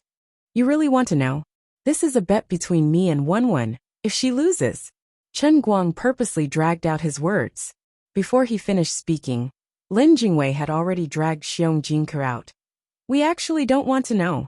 Chen Guang shrugged. Wenwen was right, these people were really cowards. Tomorrow is the exam. My young Miss Wen, just you wait. Big brother promises to give you a big surprise. I can't control it anymore. I'm going to ignite my strength and fighting spirit. Poor Wenwen. She still didn't know that other than herself, everyone believed that Chen Guang would definitely pass this time. Chapter 182. Chen Guang had always thought that he had seen through the bottom line of his classmates, but he realized that he was wrong today. When he got up early in the morning, Lin Jingwei and the other two were already gone. He had no idea where they went. Chen Guang cleaned his face, took his student ID, and went downstairs. On the way, he was also puzzled. He had to take the CET-4 test today, but the three of them had already passed the CET-4 test, and none of them applied for the CET-6 test. They should have no classes today, but they didn't sleep in. He didn't know where they went. Could it be that these three were up to something behind his back? He ate 3 steamed buns in the second cafeteria and drank a bowl of porridge. When he walked out of the cafeteria, he finally knew what the three of them were doing. The whole environmental engineering class was gathered outside. He didn't know where they found their red clothes. Looking around, he saw a red ocean, a small fish pond.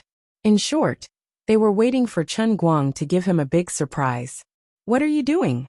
Why are you all dressed so red? Are you going to get married? Chen Guang laughed as he walked down the short stairs in front of the cafeteria. Lin Jingwei and Bai Nyangzi, who were standing in front of the crowd, looked at each other, then suddenly took out a rolled-up banner and threw it away. Madam White immediately took over the other end of the banner. The two of them quickly pulled it to both sides, and the banner was pulled open like a painting of mountains and rivers. When it was completely unfolded, there were 8 big words written on the banner.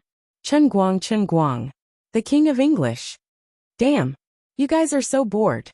Are you afraid I'm not famous enough? Students passing by on the pedestrian street outside of the cafeteria couldn't help but look at them. Chen Guang saw that the situation was not good, so he planned to run away. At this moment, Sun Xiaoxuan, who was wearing a pink floral dress, had a blushing face, and was holding an electric loudspeaker in his hand. He took a step forward, took a deep breath, and put the loudspeaker in front of his mouth. After holding it for a long time, he turned it off and said in a low voice, I'm sorry. I really can't shout. When he saw the electric horn in Sun Xiaoxuan's hand, Chen Guang was scared. He decisively turned around and walked towards the teaching building with his face covered. When he passed by Sun Xiaoxuan, he heard what she said and let out a sigh of relief. There were so many people watching. If he really shouted her name out, would he still be able to face others in the future? At this moment, Gaoye snatched the electric horn from Sun Xiaoxuan's hand and stuffed it into Lin Jingwei's hands. We spent so much effort to cheer. How can we give up halfway? At this moment, Lin Jingwei started to panic. Holding onto the loudspeaker, he looked at Chen Guang's silhouette and hesitated. Are we really going to shout? Gaoye nodded. Shout if you're a man. Chen Guang was about 20 to 30 meters away when he heard Lin Jingwei's hoarse roar. Chen Guang. Go. Pass. Level 4. F*CKU. Can't we still be friends? Who is this Chen Guang? He's just taking the level 4 exam, and he's making such a scene? I don't know. Maybe he's some rich kid. He's the guy who was trending on the school's internet a few days ago. I remember him. He's a rich kid. He smashed someone's A4L with his gang, and he slapped money on the person's face. The person lost money on the spot. F*CK. He's so cool. Where is he? Where is he? I have to grab this opportunity to ride his coattails. Save it. It's hard to get along with those rich kids. He might even give you a few tight slaps if he doesn't like you. Chen Guang buried his head even deeper as he listened to the strange discussions around him. He had reason to believe that the people in class were not cheering him on. They were purely trying to set him up. If it wasn't for the fact that he had become the real king of English, he would have performed badly before the exam. You guys are a bunch of scammers. He went straight to the building where the exam venue was located. He met another person outside. It was a bit cooler today. One was wearing a long, thin, white windbreaker. She was standing next to the first teaching building. When the breeze blew, her long hair danced in the wind. She then rolled up a corner of the windbreaker, revealing the lower half of her slender legs. The warm morning sun shone down on her face. The fine hair on her face was wrapped in the faint light, adding a different kind of dazzling radiance to her already beautiful face. Chen Guang, who was standing nearby, was dumbfounded. The other boys passing by were even worse. Some of them had already accidentally tripped and fell. Even after enduring 3 years of training, Chen Guanghan still couldn't guard against it all day and night. What's wrong? Are you dumbfounded? Wenwen took a step forward and stood right in front of Chen Guang. Chen Guang turned his face to the side with great difficulty. It's a bit hard, but I can still take it. Wenwen covered her mouth and laughed. Then you better remember. Do your best and do your best. Of course, I haven't forgotten our bet from a month ago. I'm afraid that you might think that I've forgotten. You're a shy person and never bring it up in front of me. So I'm here to remind you. Just because of what you said, I have to grit my teeth and do it even if I have to lose 10 years of my life. Chen Guang laughed. It's good that you know. I'm going back to the dormitory first. I'll wait for your good news. Wenwen really came here to wait for him. She left after saying a few words. Watching Wenwen's figure go away, Chen Guang clenched his fist. Since she had said so much, of course, he had to pass it. 2.5 hours later, Chen Guang was like a general who had returned from the battlefield. He walked down the stairs of the teaching building with brisk and powerful steps. He couldn't help but be so happy and proud. Without any accidents, his level had reached a high enough level. These CET-4 questions were not difficult for him at all. Although he couldn't confirm the specific score, Chen Guang was 100% sure that he had passed the CET, for that had troubled him for 3 years. For others, this might be a trivial matter. But for Chen Guang, it was a milestone breakthrough. It was not only because of Wenwen's attractive bet, but also because this matter had been bothering him for too long. It had almost become a demon in his heart. Alright, Miss Wen's bet was great too. He really had to thank the Heavenly Holy Grail. If it wasn't for the help of the Heavenly Holy Grail, Chen Guang was sure that no matter how hard he worked this year, he wouldn't be able to create any miracles in a month. In short, it was time for her to fulfill her promise. I passed CET-4. Where should I go to fulfill my promise? It was impossible to do it in public. In the forest by Yuanming Lake. Although it was a sacred place for a tryst, it wouldn't be good if someone bumped into it, right? It would be such a loss if someone saw it and took advantage of it. Forget it, he couldn't do anything without risking it. Although it hurt, he couldn't save this little bit of money. He would book a room in a hotel outside the school. Which hotel should he book? With the status of Wen University's campus belle, a nameless hotel was shameful. Of course, it had to be the only hotel with stars. Chen Guang took out his phone and decided to book a room first. Chapter 183. As for why he didn't consider buying the rubber umbrella. Firstly, the hotel definitely had it. And secondly, Chen Guang didn't think it would be useful. Wen University's campus belle had always been a man of her word. Since she had already said that, there would definitely be no more benefits. There was no need to feel regretful. As long as he thought about the fact that he had finally taken the first important step, after 20 years of zero breakthroughs, there would be no more regrets. When Chen Guang noticed that an hourly room in the huge Craters Wellington Hotel cost more than 300 yuan, his fingers hesitated for a moment, but he still clicked hard. A worker must sharpen his tools to do a good job. If he wasn't ruthless to himself, how could he be worthy of Wen University's campus belle's generosity? After booking the room, he called Wenwen in a hurry before he even had dinner. What's wrong? Is the exam over? Wenwen sounded a little absent-minded. Chen Guang chuckled. Of course. Where are you? I'm coming to find you. Come straight to the internet cafe, the same place. Hurry up.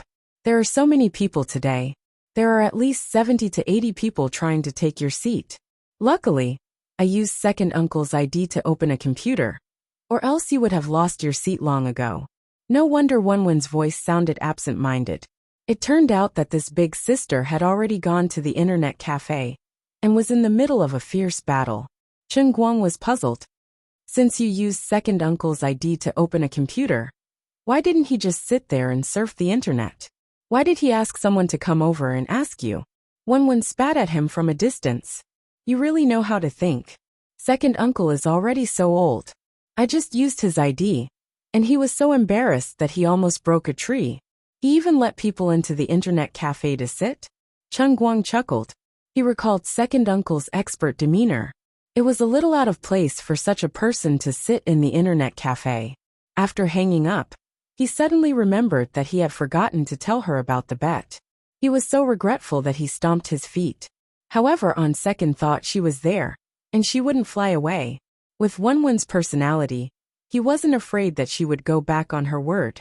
There was no need to tell her over the phone. It would be better to tell her face to face at the internet cafe. The hourly room would only start at 2 p.m. and end at 5 p.m. There was no hurry. It didn't take long for him to find Wonwon. It couldn't be helped. Whenever she came alone, she would always be surrounded by a lot of enthusiastic people. Usually, these enthusiastic fans would point out Wonwon's equipment and maneuvers at the beginning.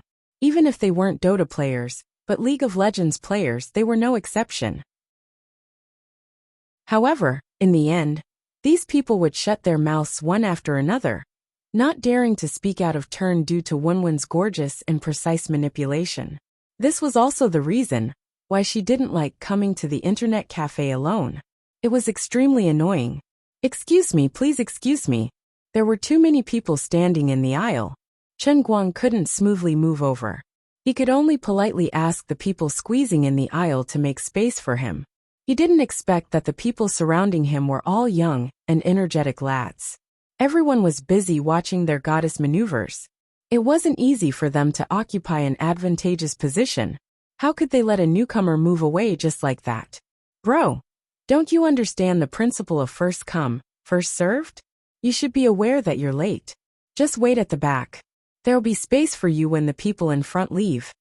A lad with long, palm-length hair turned around and glanced at Chen Guang with disdain. Chen Guang was overjoyed.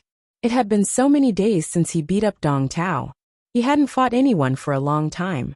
His peerless skills were probably rusting and degenerating. "Thank you for acting cool in front of me. This internet cafe is Wonwon and I'm blessed. If we go back and forth here a few more times, there'll be a continuous stream of lads coming to us to practice. If we persist for 8 to 10 years, we'll definitely achieve the peerless skills that tens of thousands of people admire. Let's go outside and talk about life," Chen Guang said excitedly. "Hey, you guys have nothing better to do. Why are you squeezing behind me? I already said that I'm waiting for someone. Now that my friend is here, you guys are blocking my way. Are you trying to fight with a lady like me?" At this time, Wonwon finally ended the exciting game. She threw away her mouse and turned to look at Chen Guang with a straight face. Chen Guang was sad. Damn it. He was noticed by this T-Rex. His hard-earned practice opportunity was going to go to waste again. "Yo, the girl's temper is pretty bad. I'm not going to let you go. So what?" The long-haired youth didn't disappoint Chen Guang. He continued to speak with a raised eyebrow. While speaking, he also winked at the people around him. These people jumped up and down with him. It turned out that there was a group of people here. No wonder he had the guts to be so arrogant. Chen Guang laughed. "I've seen a lot of people like you. Now the grass on their graves is almost 2 meters tall. Your joke isn't funny." The long-haired youth kept a straight face. He felt that he was very cool. "I think this joke is pretty good. What do you guys think?" Wonwon, who was sitting in the booth, spoke again. This time she had something in her hand. It was a can of Coke that she had just finished drinking. As she spoke, crunching sounds could be heard from the Coke can in her hand. Under everyone's eyes, the aluminum alloy Coke can was easily squashed flat by her fair hands, and then twisted into a small metal ball with her fingers. Translator. Hingy Translations Editor. Hingy Translations. The sound of people sucking in a breath of cold air came one after another. The group of young men behind Wonwon were all dumbfounded. When they looked at Chen Guang again, the expression in their eyes immediately changed. They said, "How can you be so arrogant and cool? They thought you had some amazing ability." After a long time, it turned out that this delicate beauty was the real Thai. "Brother, your skill of pretending to be a pig to eat a tiger, we admire it. Run." In less than 10 seconds, the crowd behind Wonwon scattered like birds and beasts. Chen Guang sat down next to her. Before he could say anything, Wonwon urged, "Hurry up, I just finished a round and my hands are still warm." Originally, Chen Guang had wanted to directly bring up the matter of the bet, But seeing her like this, he didn't want to dampen her spirits, so he thought, fine, I'll play a few rounds with you first. Today was a little strange. That ID called Jiang Luhua hadn't appeared from start to finish. The two of them hadn't encountered any snipers, so they had won 2 rounds without a hitch. At this moment, Chen Guang wondered if he was sick. When that Jiang Luhua had been jumping around, he had hated him to the core. But now that he had disappeared, his heart felt empty. Unknowingly, it was already 4 o'clock in the afternoon. His stomach had started to growl with hunger. And the most important thing was that the hourly hotel reservation was about to expire. He was finally anxious. Taking advantage of this round, he finally plucked up the courage to say, Wenwen, there's something I don't know if I should say. Go ahead. What about our bet? As Chen Guang said this, his gaze drifted down to Wenwen's chest. His meaning couldn't be more obvious. Wenwen shrank back. What nonsense are you thinking about? F***ck. Is he clearly going to renege on his debt? Even if I agree, the heavens won't agree. Chen Guang was having none of it. You can't renege on your debt, can you? Wenwen hit his chest. Who said I'm going to renege on my debt? Am I that kind of person who can't take responsibility? But you can't expect me to fulfill my promise right after the exam. Can you? The results haven't come out yet. So no matter how confident you are, you can't say you've already passed. Chen Guang was dumbfounded. F***ck. Today is June 14th, and we'll have to wait until the results come out on August 20th. There are still 67 days left. Alright, it's not like I'm going to fly away. Just wait here obediently. Even if you want to take advantage of me, you have to follow the basic rules, right? We have to follow the rules. Didn't we agree that you'll only be rewarded if you pass the exam? Wenwen said with a grin. Obviously, she had this idea from the start, but she had purposely waited until now to point it out to Chen Guang. Chen Guang covered his face. D***mn, his heart was bleeding. The hourly room that cost more than 300 renminbi was booked for nothing. Alright. Don't look so sad. Are you really 100% confident? Wenwen asked again when she saw how pitiful he was. Chen Guang nodded. 100%. How about this? Let's find a quiet corner later, and I'll let you get 20% of your reward in advance. How about that? Not through my clothes for a minute. Get lost. Just through my clothes. Take it or leave it. Chapter 184. The two of them squeezed into the internet cafe's toilet. The narrow space forced the two of them to be extremely close to each other. Thankfully, this internet cafe's toilet was relatively clean, and there was almost no odor. Looking at Wenwen, who had her eyes tightly closed and her coat tightly wrapped around her, Chen Guang's breathing was a little heavy. At such a close distance, even the slightest sound of breathing could be clearly heard by the other party. The thin coat couldn't cover Wenwen's peerless figure. Looking at her from such a close distance, her chest was so tall and straight. Chen Guang slowly raised his right hand and slowly moved towards one of the peaks. The closer he got, the slower his movements became. Bean-sized beads of sweat had already densely covered the tip of his nose, completely betraying his overly nervous mood at the moment. 5 minutes had passed since they squeezed into the toilet, but to Chen Guang, it seemed like a whole year had passed. You're not going to let the two of us stay here for a year, right? Can I still go home for Chinese New Year? Wenwen suddenly opened her eyes and stared at Chen Guang, who was right in front of her, as she said so. Chen Guang's hand that hadn't really touched her retracted, as if it had been electrocuted. He panted heavily. My sister.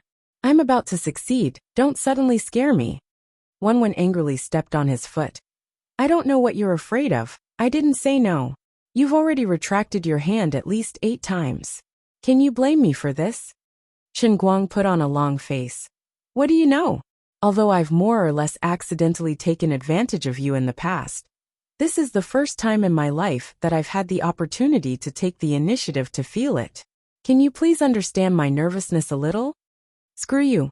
You make it sound like I have a lot of experience being touched by others.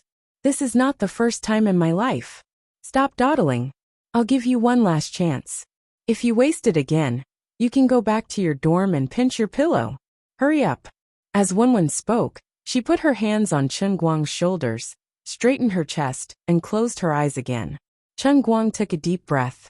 He decided that regardless of whether the sky would collapse in the future, at least at this moment, he must throw away that shameful loser's personality.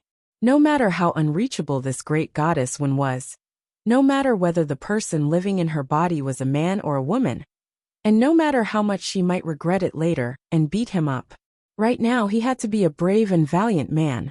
Chen Guang charged. He raised his hand fiercely, closed his eyes, and pushed his palm forward like a shot put. The distance between his palm and the mountain continued to shrink. This 5 fingers peak of the devil's palm, with resolute courage crossed time and space, broke through the barrier of fate, fiercely and without regret, and blasted on Maiden's Mountain. They collided. At this moment, Chen Guang finally understood why men's desire to pursue women was so deep-rooted since ancient times. Even if it was just a simple touch, as long as it was done deliberately, that touch, which was filled with the terrifying impact of the creation of heaven and earth and the birth of chaos, was like thousands of lightning bolts, starting from his heel, and fiercely shot up. A whirlpool-like numbness rushed up from the soles of his feet, passed through his whole body like lightning, and went straight to his head.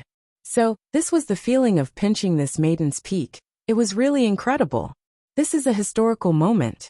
From now on I, Chen Guang, will finally break free from the shackles and become a brave man without hesitation. I've taken such a solid step, just like humans stepping on the moon for the first time. But it's strange, why in such an epic moment, I feel so good that my stomach hurts a little? When he opened his eyes, he saw Wenwen's fist on his stomach. Oh, didn't you find out that my abdominal muscles could have such a strong ability to change shape? F***ck. I got beaten up. I knew it would be like this. Ouch! Dragging out a long tremble, Chen Guang clutched his stomach in pain and squatted down on the ground. Wenwen's face was full of apology and hurriedly supported Chen Guang. I'm sorry, I really didn't mean it. I also don't know what happened. When you really touched it, I couldn't control my hand for a moment. And when I came back to my senses, it had already hit your stomach. Stop talking, quickly call 120, I can still be saved. Chen Guang roughly understood the meaning of dying under a peony flower, and becoming a ghost was also a romantic principle. Poor him, he only touched the peony flower from afar, and was poked all over his body. Today's encounter reminded him of the same painful punch from many years ago. It was still that familiar smell, the same location, the same injury. After experiencing the slaughter in the sea of time, he was clearly no longer the same as before, but lying on the bed, his stomach still felt waves of cramping pain. He remembered the doctor's sigh from before. Oh my, this is really bad. Did you get hit by a car? Luckily you're strong enough. Otherwise you'd be lying in bed for a few days. Sigh. I really have to thank God for being able to live until today.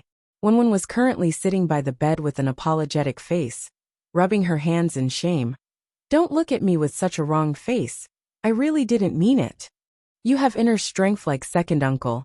Don't try to lie to me. Second uncle spilled the beans last time. I wanted to learn from him, but he refused to teach me.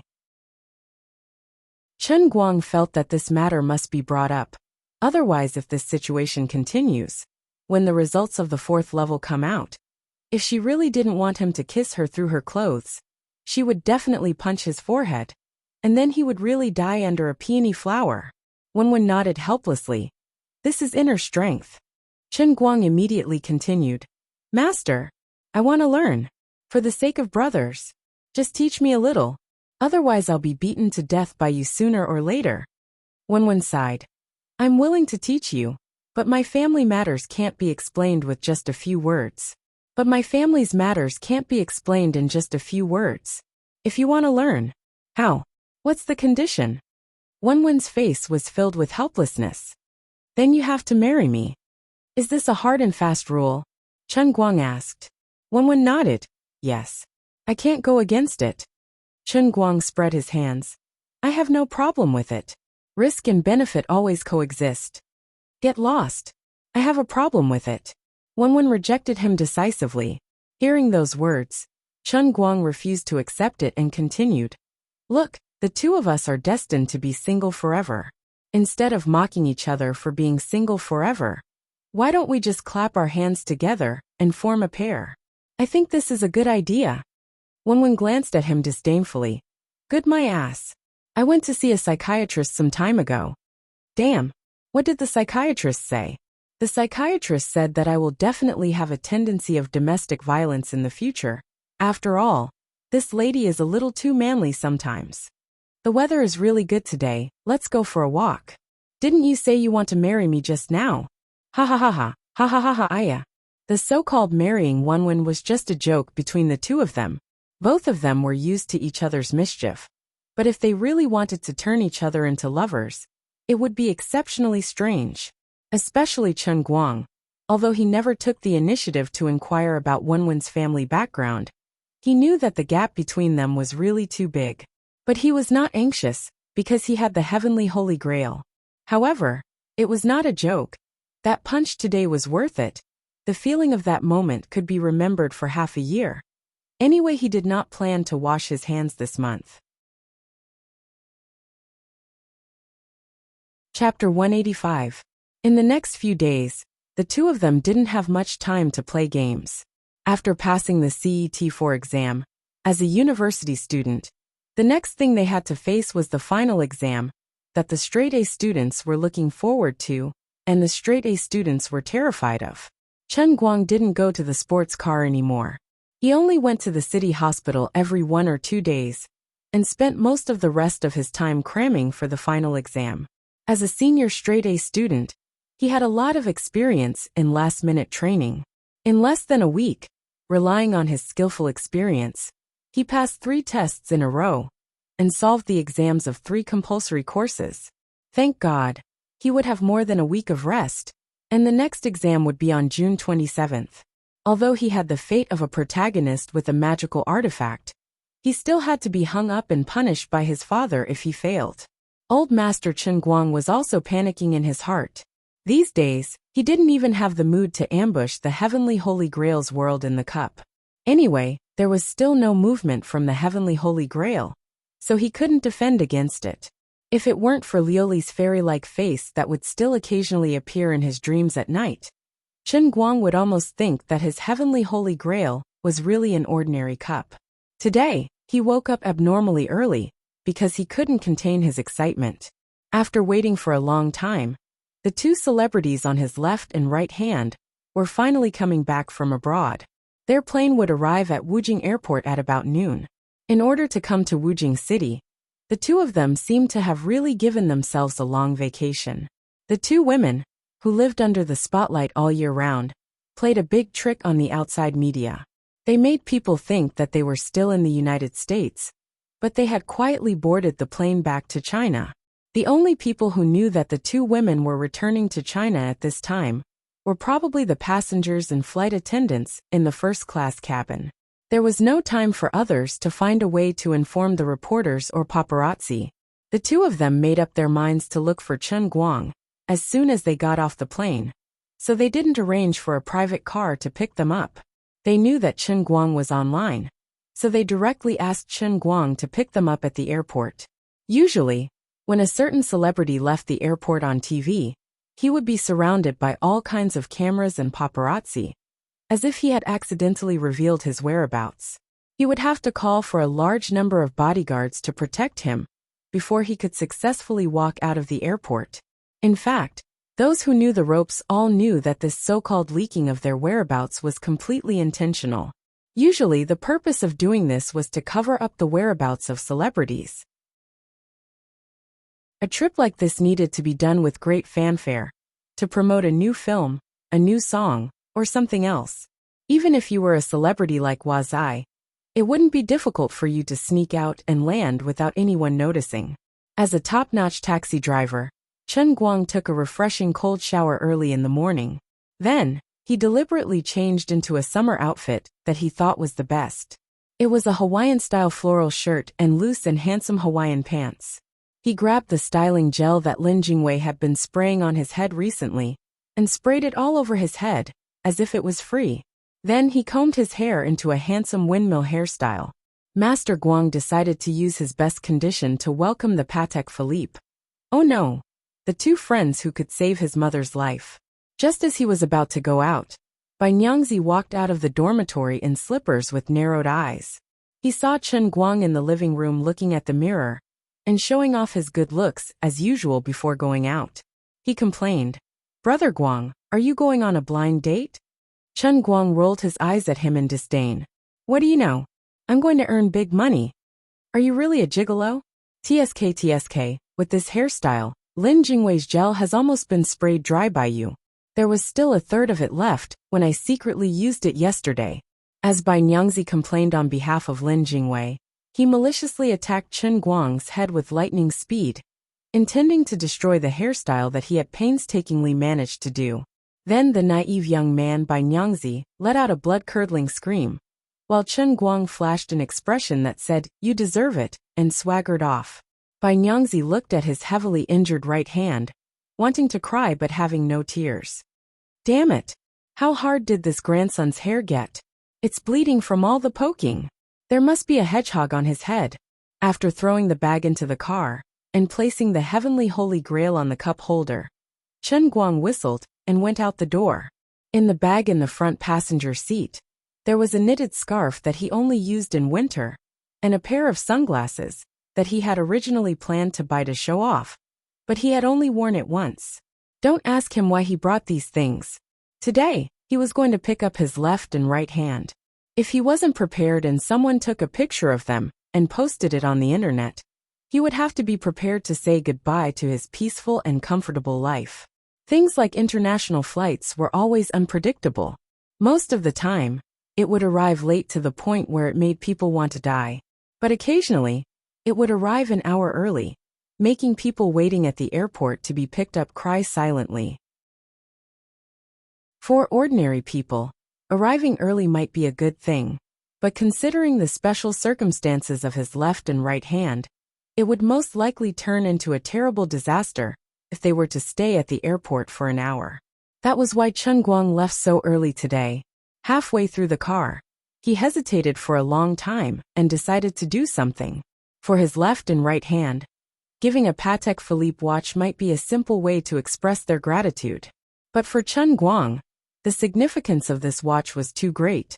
Regardless of whether the other person cared or not, Chen Guang felt that he should express enough gratitude for the other person's kindness. Therefore, he parked the car at a roadside flower shop, spared no effort to buy a large bouquet of white bell-shaped flowers, and put it in the trunk. The flower language of the white bell-shaped flowers was gratitude and gratitude. Although he didn't like Jiang Yage, Chen Guang felt that although friendship was beautiful, it also had to be worldly. If someone was nice to you, you couldn't be so thick-skinned and ungrateful and accept it. People should know how to be grateful. He didn't have much money, so he couldn't give anything valuable. But it wasn't too much to give a bunch of flowers with no extra meaning to express his gratitude. Such a simple gift wouldn't cause any misunderstanding, so why not? It took about half an hour to wrap the bouquet, and it was already 10:30 in the morning when he arrived at the airport. Chen Guang parked the car in the parking lot, walked briskly to the exit of the international flight, and began the long wait. He was so bored that he bought an entertainment newspaper, which was rare. He returned to the parking lot, leaned against his car door, and started reading. The headline of the newspaper was about Big Beard Ding's new movie that was about to finish filming. As a non-professional best actor, Chen Guang slapped his forehead. Before he saw the newspaper, he didn't even know the name of the movie. He didn't even know the theme and plot of the movie from beginning to end. I'm really sorry for the 180,000 yuan that Big Beard Ding and Zhouya gave me. Should I write an article on Dubon later to brag about this movie? Tears Last Days. Chen Guang smiled. Looking at the title of the movie, Big Beard Ding seemed to have a big plan. Sure enough, this was a war epic about a fictional historical environment, depicting two women who played different roles in the chaos of war. One was a valiant heroine, and the other was the only daughter of a loyal minister who lost his country. The whole movie revolved around the two women, one martial and one literary, drawing a picture of turbulent mountains and rivers. It told the story of the ups and downs of a dynasty, the suffering of the people, and also indirectly promoted anti-war ideas. Chen Guang thought of the deputy general he played and laughed. The two characters were so deep, but he was just a brainless, short-tempered, murderous bore. He couldn't help but look forward to it. What would it be like when his classmates or other acquaintances saw his handsome face in the movie theater? Chapter 186. Usually he didn't read entertainment gossip, but today, he had to receive two celebrities. It was urgent to improve his business skills. As he flipped through the pages, he unknowingly became interested. Time passed, and in the blink of an eye, it was almost 12 o'clock. Chen Guang came back to his senses.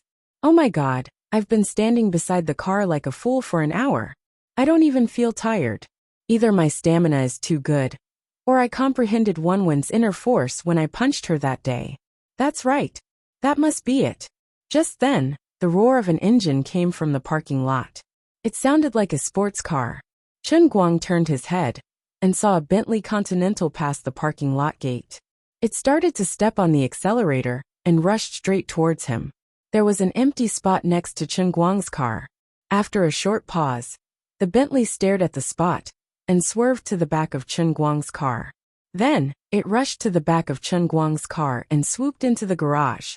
The whole process was smooth without any pause, and it was very cool. Chen Guang raised his eyebrows in disdain. What's the point of being arrogant about a mere Continental? The person standing in front of you is the god of racing. I just drove a Porsche 918 a few days ago. I'll buy a few of your cars for one. My driving skills are way better than yours. Although the person beside me is just a poor little Rena, it doesn't stop me from not being able to stand your shameless, pretentious behavior. Then, the Bentley's driver's door opened, and a figure that could barely be considered familiar came out. Chen Guang curled his lips. It was an old acquaintance. It's been a long time. The person who came out of the car was Zheng He. He seemed to be alone. After getting out of the car, he took out his keys to lock the car and turned to leave. Then, he glanced at Chen Guang out of the corner of his eye. Just as he turned his head, he immediately turned back with a faint smile on his face. Seeing this face, Chen Guang had a thought in his mind. This grandson is looking for a beating. Actually, when Zheng He saw Chen Guang, he had very complicated feelings. Previously, he only thought of Chen Guang as a stinky loser that could be stepped on. He didn't take him seriously at all. He didn't expect that when he brought people to teach him a lesson twice, he would be easily dealt with.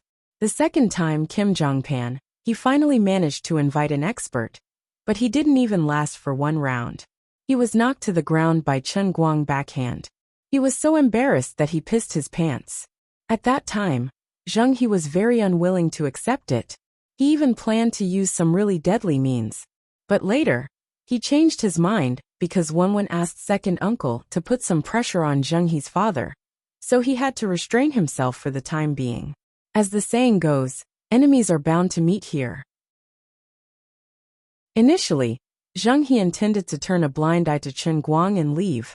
But in the blink of an eye, he felt that Chen Guang was just a little more skilled in fighting, and it would be too shameful for him to run away upon encountering Chen Guang. It was as if he was really afraid of Chen Guang. In addition, he ran into Chen Guang and Wenwen in the library later. At that time, Zheng He was so jealous that he almost burned. It took him a lot of effort to control his emotions. There were so many seats in the parking lot today. It was a coincidence that he came here at that time. Even God wanted him to embarrass him. You can't hit me just because I teased you, right? TSK, look at your broken car. What the hell is this? Yo, Chen Guang, what a coincidence. Yo, your car is not bad. Zheng He held the car key in his hand and walked in the direction of Chen Guang. F***ck, relying on your father's ability to buy you a broken Bentley, isn't it? Although this brother's car isn't worth much, it has followed me everywhere. We have a deep relationship, okay? You humiliated my life partner in front of me. This brother is very angry. The Bentley your father bought for you is also not bad. Chen Guang said in a low muffled voice. You, the dignified young master Zheng, actually remember my name. Aren't you afraid of lowering your status? Zheng He slightly adjusted the collar of his white shirt, then lowered his head to fiddle with a few specks of dust on his leather shoes. He then glanced at Chen Guang. Of course I have to remember your name, but it has nothing to do with you. It's only because you are Wenwen's friend. If I were you, I wouldn't shamelessly pester Wenwen. Let me repeat what I told you in the beginning. There is an insurmountable barrier between you and Wenwen.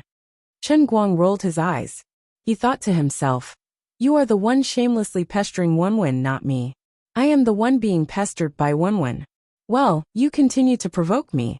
Just one more sentence, and I can almost beat you up. Come, don't be a coward. Master Guang's threat was so straightforward. If he said he wanted to beat you up, he didn't want to talk to you at all. Chen Guang's gloomy tone reminded Zheng He of the day when he was first slapped by Chen Guang, then grabbed by his collar, and directly threatened his life. He couldn't help but feel a little creeped out. Zheng He's mouth twitched. He really didn't expect to run into Chen Guang here. Today he came alone without a bodyguard by his side. Now he really didn't feel the slightest sense of security. Of course, based on what happened to Kim Jongpan that day, an ordinary bodyguard might not be enough. However, he was unwilling to let him leave with his tail between his legs. He could only force a smile. We are all classmates in the same school. Your attitude is too bad.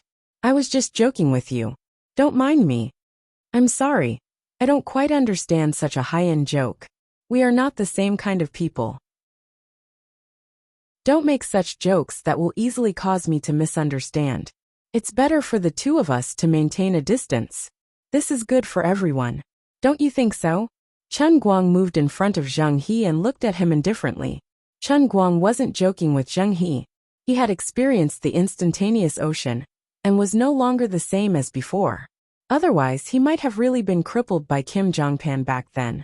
The reason why Chen Guang's attitude towards Zheng He was so vile and domineering was because he knew that as long as this person still had thoughts about Wenwen, there was no way he could feign civility with him.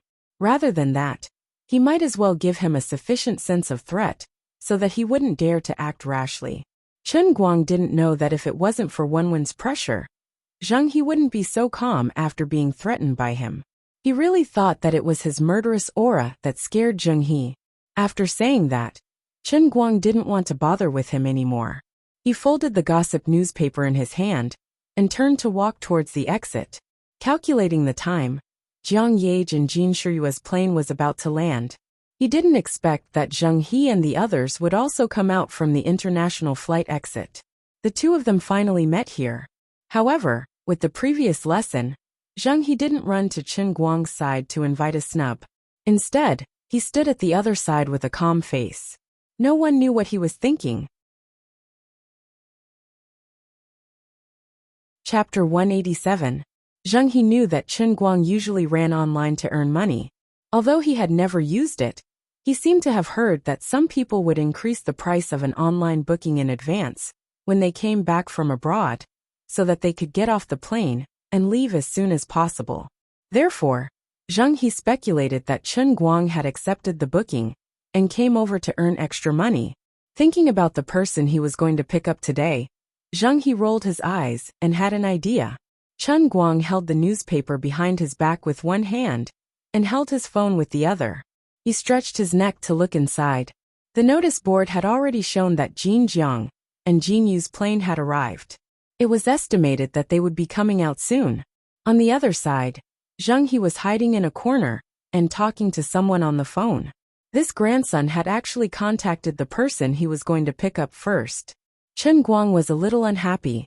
The old man had lost in such a small matter.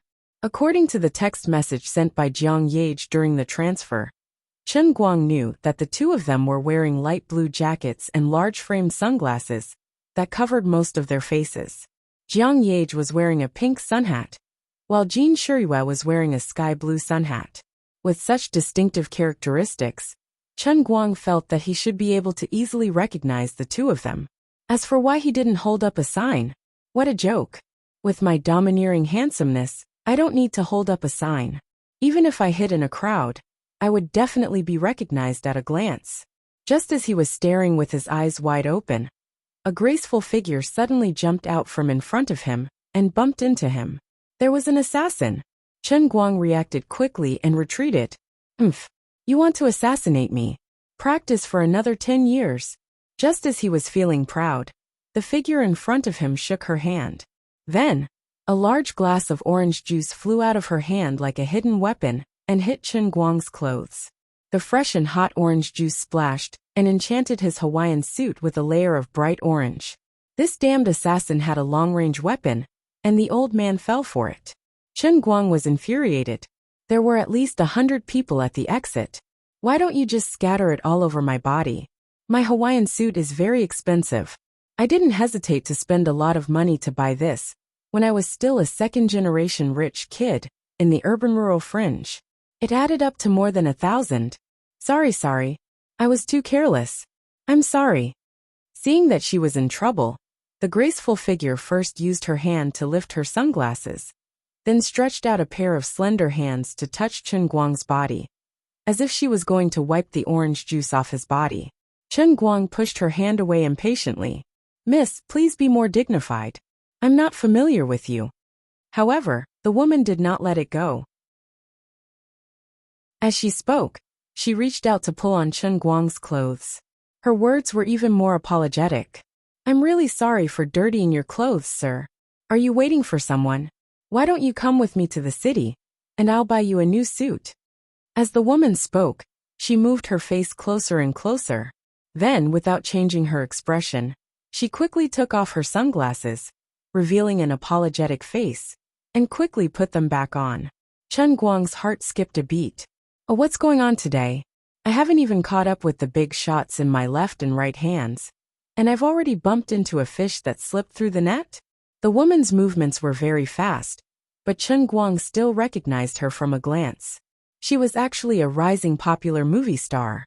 The TV series she starred in had just become popular all over the country. It would not be an exaggeration to say that she was the most popular person in the past 2 months. Chen Guang knew this person because of the entertainment newspaper just now. The headline of the newspaper was Big Beard Dings, The Tears of a Country Run Dry. And the headline of the subpage was This Woman's Scandals. The writing was quite deep and meaningful. Chen Guang purely read it as a YY novel. He didn't expect to actually bump into the main character here. This feeling was very fresh. It was a little strange. Didn't the gossip say that she had a bad temper and liked to act like a big shot? If that's the case, it's nothing more than wet my clothes. Is there a need to be so shameless and put on such an apologetic look in front of me? I always feel that something is wrong. To borrow a famous saying from Big Beard Ding on the set, your acting is a bit too much. In the distance, Zheng He put his hands behind his back with a smile on his face, as if everything was under control. Looking at this scene, he sneered in his heart. Chen Guang, you definitely can't imagine this. This is a big gift I prepared for you. You just accept it. That's right, Zheng He was originally going to pick up this woman. After deciding to mess with Chen Guang, Zheng He changed his mind. There were stars that could be slept with at any time. But the opportunity to make Chen Guang leave Wenwen's side was quite rare. Let this woman use the identity of a dignified star to seduce a little loser like Chen Guang. It was almost in the bag. This woman was also worthy of being a popular movie star. The charm in her movements was natural, and the apologetic and pitiful look in her eyes after doing something wrong. Zheng He, who was secretly observing, could only give a thumbs up. Perfect acting. As long as Chen Guang fell into the trap and brought this woman back to the city, the two of them would have sex again and ask her to quietly leave some evidence. Even if she had to erase her own face, as long as he sent photos and videos of Chen Guang and another woman to Wenwen, he didn't believe that the great goddess Wen would forgive him, this cheating man. Zheng He's plan was very good. Chen Guang almost fell for it. If he hadn't read the newspaper and had suspicions, and if he hadn't been obsessed with Jiang Yage and Zhuo Jingxi's Patek Philippe, he wouldn't have believed that the great goddess Wen would forgive him, this cheating man. At this time, the two of them were entangled and almost hugging each other. Chen Guang was also kind. Although he was a little annoyed with her, in the end, he still held back and didn't fly into a rage. He thought, you are a big shot after all. If I really make a fuss and let passers-by see the show, it won't be good for you. Moreover, this woman was indeed quite good. In addition, she wasn't wearing thick clothes. Her curvaceous body was rubbing against Chen Guang's body, under the pretense of helping him wipe his clothes.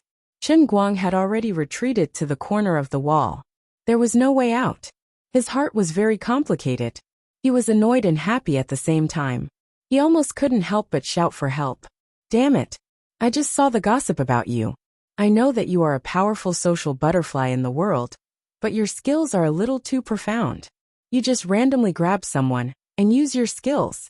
To be honest, I, the old man, can't control your plump body like this. Sir, I'm really sorry. If the person you are waiting for is not particularly important, why don't we go downtown now? I have already booked a room in the hotel. When we get there, I will personally help you change your clothes, okay? The woman put her mouth close to Chen Guang's ear and gently breathed out her warm breath to tease him. Please move aside. The person I am waiting for is very important, more important than you.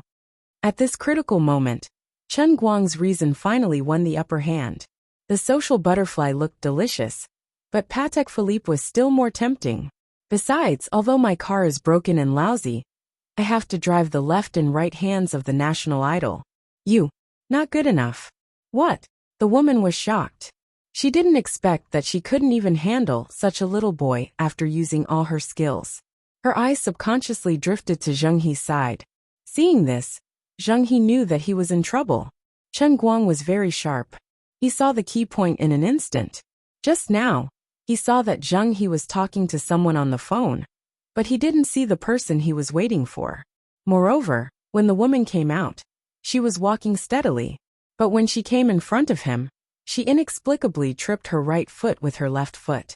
The large glass of orange juice flew out of her hand like a precision-guided missile. That shameful performance at the end was too dramatic. So you were sent by Zheng He to make fun of me from the very beginning.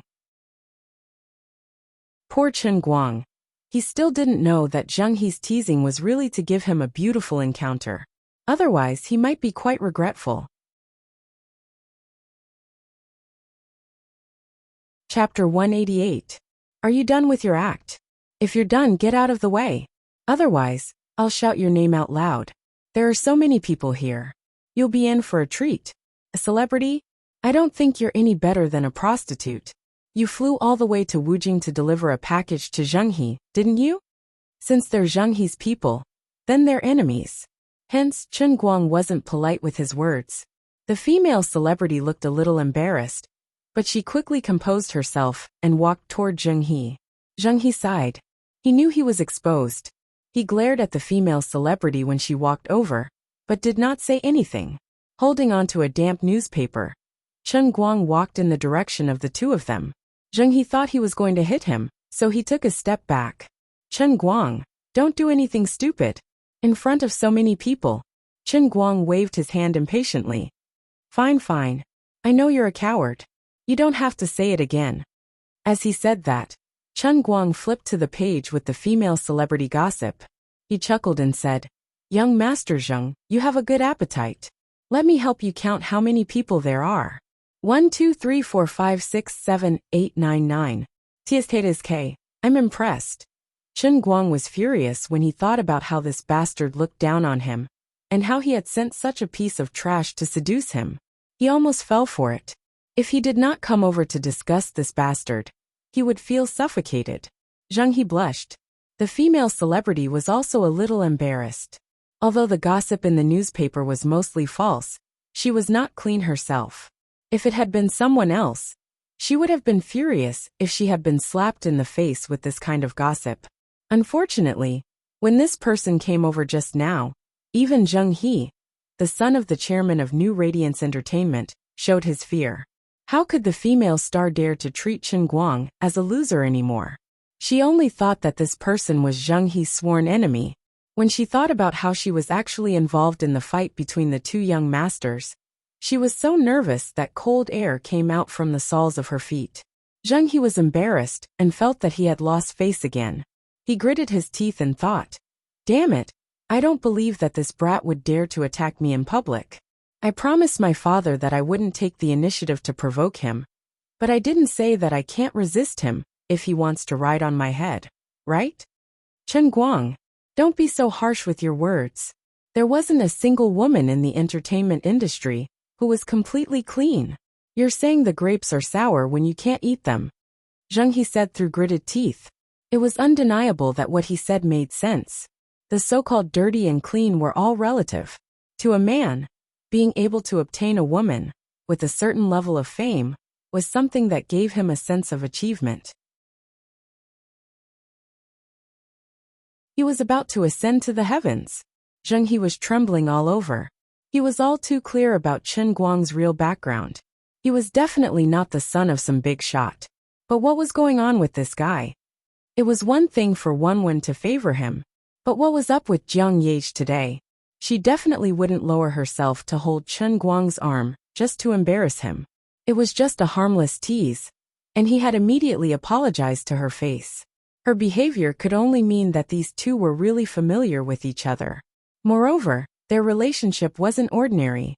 Chen Guang also started to panic. Big sis, our relationship hasn't reached this stage. I can't take it when you act like you're familiar with us. I've just found out that your background isn't ordinary, but you suddenly did this. God knows if there are 70 to 80,000 of your family's bodyguards pointing their sniper rifles at my head. Tomorrow, I'll vanish from the face of the earth? Moreover, what if this grandson, Zheng He, ran to Wenwen and gossiped about me? Huh, what am I afraid of? I'm just good brothers with Wenwen. In short, there were so many people here. I mustn't let the onlookers who were gradually paying attention to this side see through Jin Zhang's identity. I haven't put on my sunglasses and scarf. What if someone takes a picture and posts it on the internet? That's right. Brother Chen Guang. Shiyue is also very angry.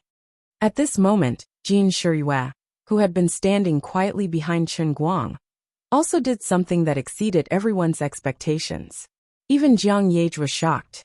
Jin Shiyue actually held onto Chen Guang's arm. Being attacked from both sides, Chen Guang's brain crashed. Who can save me? What should I do now? Someone is going to take a picture. My life is going to be ruined. Zheng He was completely speechless. Although Jiang Yage and Jin Shiyue were both wearing sunglasses and makeup, making it hard for passers-by to recognize them, their action of fighting for a husband was really too scary. Zheng He felt that his worldview was about to collapse. Chapter 189. Zheng He felt that he could not stay any longer.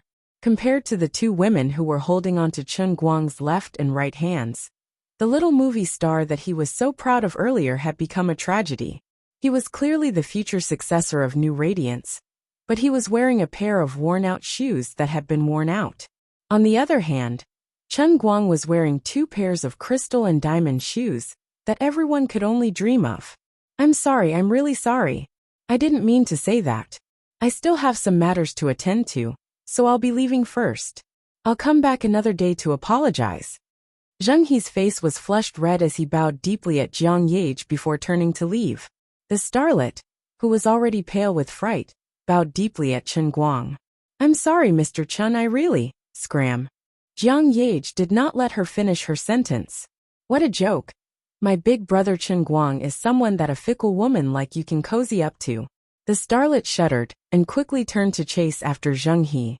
It was obvious that Zheng He did not want to see her anymore. When she caught up to Zheng He from afar, she was pushed to the ground with a slap. However, she still struggled to get up and continued to follow behind Zheng He. Chen Guang sighed softly in his heart. Actually, this kind of woman was very pitiful. She did not do anything wrong. It was only because Zheng He had lost face because of her that she was treated coldly.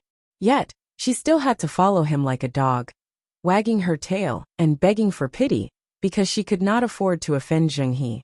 People would only become humble and submissive when they had something to ask for. Only someone like me, who has no desires, can live a free and easy life in this world of materialistic desires, right? Big brother Chen Guang, I have the watch with me. But if you want it, I have a condition. Jiang Yage moved her mouth close to his ear again and whispered softly. Damn it, I failed to act cool. I'm kneeling. Don't dawdle here. Someone is already suspecting your identities. Let's go. Chen Guang calmly pulled his hands out of the arms of the two women and took the lead to walk forward. Although the beauty was good, he did not dare to enjoy it. The two of them were too famous, and deep in Chen Guang's heart, he really didn't want to have that kind of weird relationship with them. On the internet, there were too many vivid examples of ordinary people mixing with celebrities, and their lives were completely exposed to the spotlight. Chen Guang really didn't want that to happen. Being the underwear Superman for the two of them had already made him extremely distressed. If he were to become the celebrity's boyfriend again, he would really be poor. He also didn't know how much pressure he would have to face from their families. He couldn't bear it. Why were there two of them? Chen Guang slapped his forehead. Just now he held Jiang Ye's hand. Although he was caught unprepared, with this woman's usual temperament, it seemed to be reasonable. Jin Shiyue's action made him a bit confused. Jiang Ye also couldn't understand. The two women followed behind Chen Guang. She whispered to Jin Shiyue and asked, "Big sister Shiyue, why were you holding his hand just now?" Women were like this. No matter how good their relationship was, there were some things that they weren't willing to share with others. Jin Shiyue knew what Jiang Ye was concerned about, but only faintly smiled. Didn't you want to help him scare that New Light's Zheng family's young master? Just you alone isn't enough. Didn't you see how scared that Zheng fellow was when I also held his hand? He must be doubting his life when he goes back, right? Jiang Ye immediately let go of her wariness. She convulsed with laughter and heavily patted Jin Shiyue's shoulder. That's right, that's right. Look at his expression just now. It's as if he saw the end of the world. Ha ha ha ha. Chen Guang, who was walking in front, eavesdropped on the two's whispering, but didn't say anything. He had a feeling that Jin Shiyue's actions weren't that simple. After all, the strength she used to hold his hand wasn't lighter than Jiang Ye's. Perhaps she used even more strength? When the three of them arrived at the car park, Zheng He had already driven away in his broken Bentley. At this moment, Chen Guang was feeling smug. You might be driving a Bentley, but your car is filled with worn-out shoes. On the other hand, I might be driving a tattered Rena, but my car is more refined than yours. At first, Jiang Ye wanted to sit in the front passenger seat, but Chen Guang wouldn't agree no matter what. The glass sticker next to the front passenger seat wasn't very bright.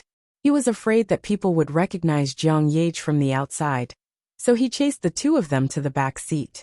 Should I send you to the hotel directly to rest? Bringing out his professionalism as a driver, Chen Guang asked out of concern since the two of them had just returned from a long journey, so they definitely needed a good rest. Unexpectedly, both Jiang Ye and Jin Shiyue shook their heads. Jiang Ye blinked playfully and said, "We almost turned into cocoons on the plane. Why would we go to the hotel? Didn't I say it just now? The watch will definitely be given to brother Chen Guang, but there are conditions." Jin Shiyue poked Jiang Ye's waist, asking her to restrain herself. Jiang Ye didn't agree. "Sister Shiyue, don't poke me. We have agreed before that I will be fully responsible for the watch." Jin Shiyue sighed and didn't say anything more. Chen Guang slapped himself in the face. Damn, the old man is walking further and further away from the path of having no desires. You can't expect me to repay you with my body just for this watch, right? To be honest, I will make a lot of money that way. Resigned to his fate, Chen Guang turned around and put one hand on the back of the driver's seat. Say it, what do you want? Now that things have come to this, I won't die to save face and suffer. I admit that I am a greedy person. I really like this watch. Jiang Ye saw that he was so serious and was slightly surprised. She looked at him with a burning gaze. Do you have any difficulties? Chen Guang shook his head. Nothing, it's nothing. He knew that Jiang Ye might want to give him more benefits, but he really wasn't such a shameless person. The so-called life-saving grace was nothing to him. Shamelessly taking a watch worth hundreds of thousands had already touched the bottom line of a man's dignity deep in his heart. What's more, he wasn't talking nonsense. This was indeed enough. In addition, how could he let these two people know that he took the watch to sell for money? He still had to put on a good show. Jiang Ye knew that he wanted to save face. Seeing that he didn't want to say more, She didn't continue to pester him on this matter. Although she was stupid from time to time, she wasn't really stupid. She was willing to take care of Chen Guang's pride. All right then. Come and take it. After Jiang Yage said that, she took out a watch from her handbag, pulled open her collar, and threw it inside.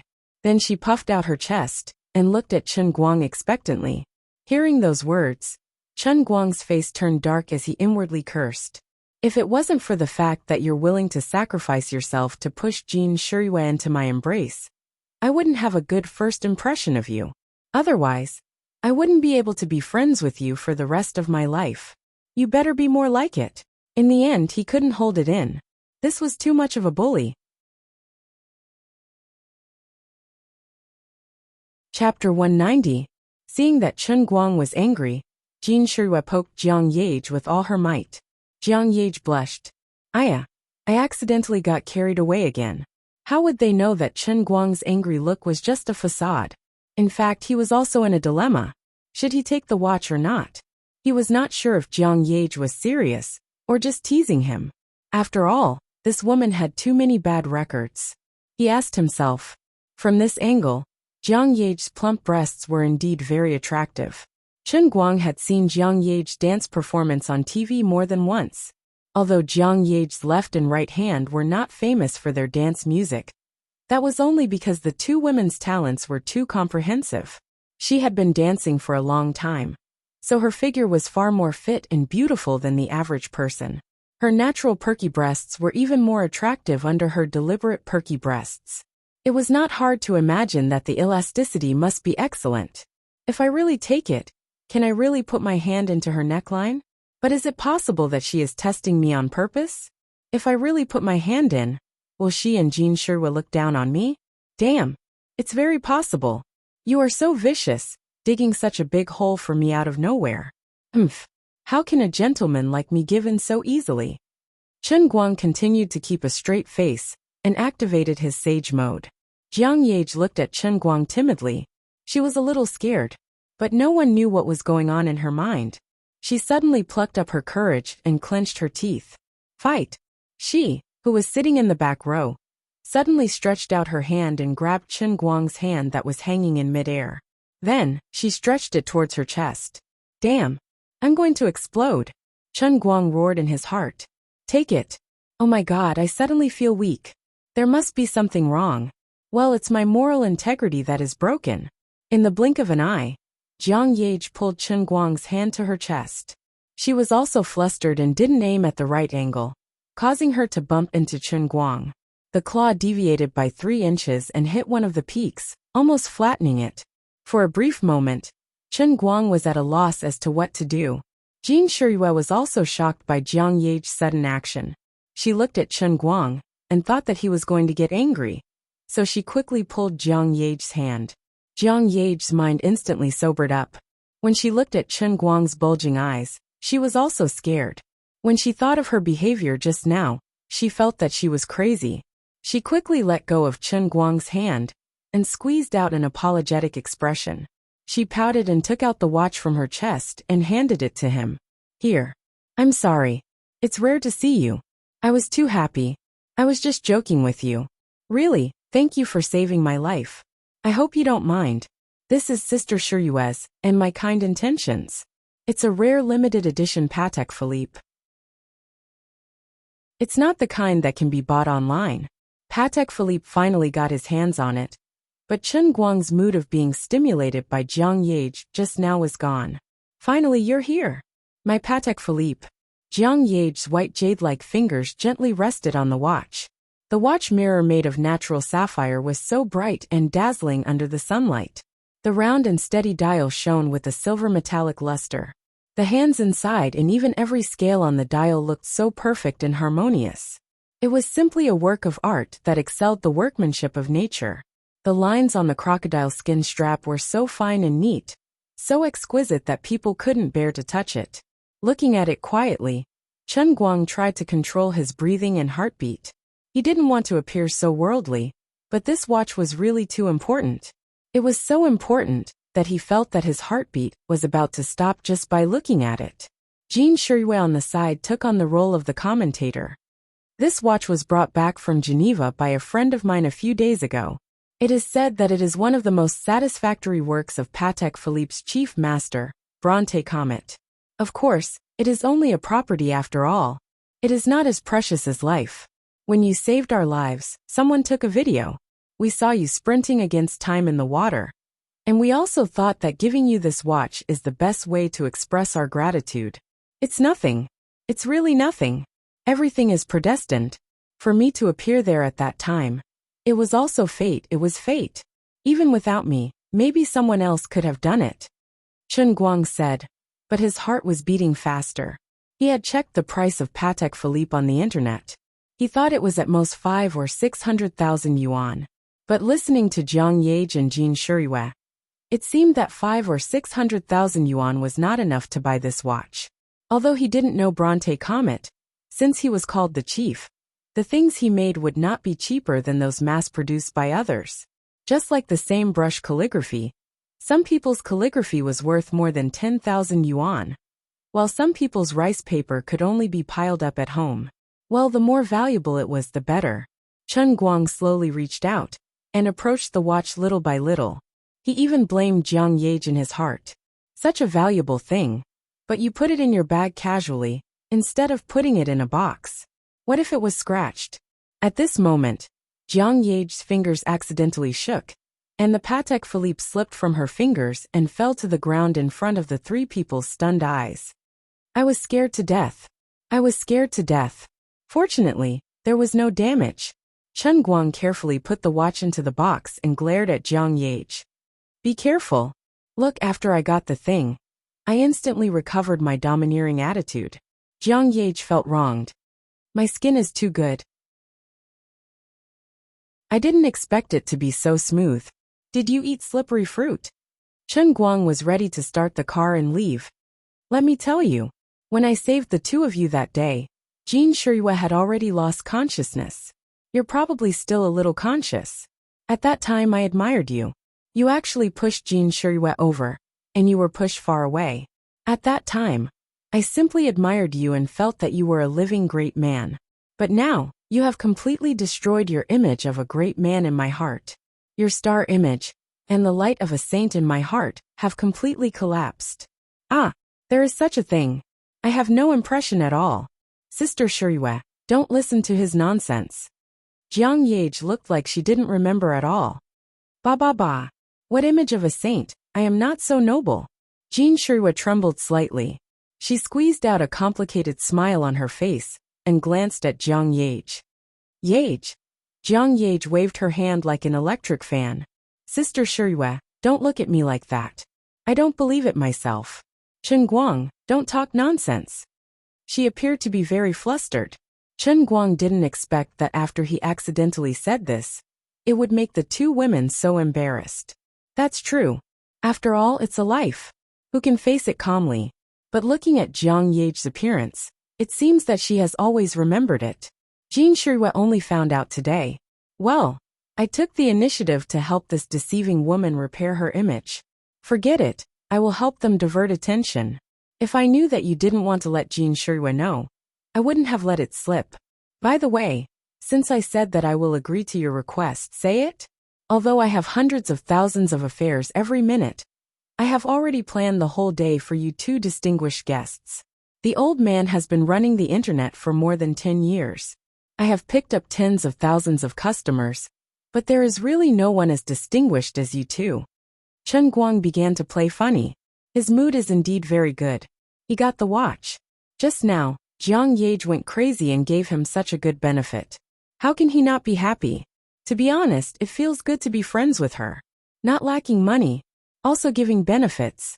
But she shouldn't really like me, right? I feel that she is very slutty. This kind of woman. I can take advantage of her. But I must not take her seriously. Celebrities are really deep. But we are not the same kind of people. Don't think of a toad eating swan meat. Jiang Yage and Jin Shuriyue immediately diverted their attention. Chapter 191. Then we'll go with the original plan? Jiang Yage's eyes lit up as she asked Jin Shuriyue. Jin Shuriyue was a little absent-minded. She nodded and said, That's it. Take us out to play. It's been a long time since the two of us had a good time playing together. You know how tiring it is to be a celebrity. There's no freedom at all. Jiang Yage leaned against the back of the passenger seat and said to Chen Guang. Chen Guang thought that they were probably going to the private club for coffee. He nodded and said, "Okay, I'll do whatever you want." Jiang Yage was overjoyed. "Then it's a deal. Let's go to Disneyland." Chen Guang's mind was in a daze until the three of them stood nervously under the Ferris wheel. He didn't think that the two of them would be so daring.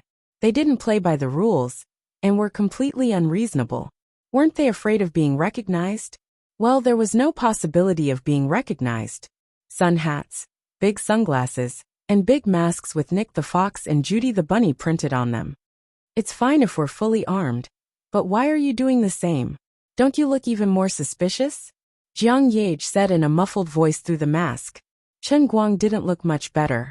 He wore the same big sunglasses, and from his neck all the way to his eyes, he was wrapped tightly in his scarf. He was quite safe like this. It was just a little hot. After all, it was a summer day when a child was licking 2 popsicles. The scarf was too thick, and Chen Guang's voice sounded like a cricket trapped in a pressure cooker. "If the two of you are recognized, you can run back and continue your celebrity life. I can't. I still have to study in school and earn money. If I'm involved in a scandal, how am I going to live in the future? But isn't your scarf too suspicious? Isn't there a more reliable way?" Jean Shirua couldn't help but ridicule him. She seemed to have adjusted her state of mind. Chen Guang said helplessly, "Didn't I go look for a mask seller just now? I can't find it. Seriously, you two didn't even prepare one more for me. I didn't expect you to come to an amusement park with so many people coming and going." Chen Guang felt that everyone who passed by them seemed to be sizing them up suspiciously.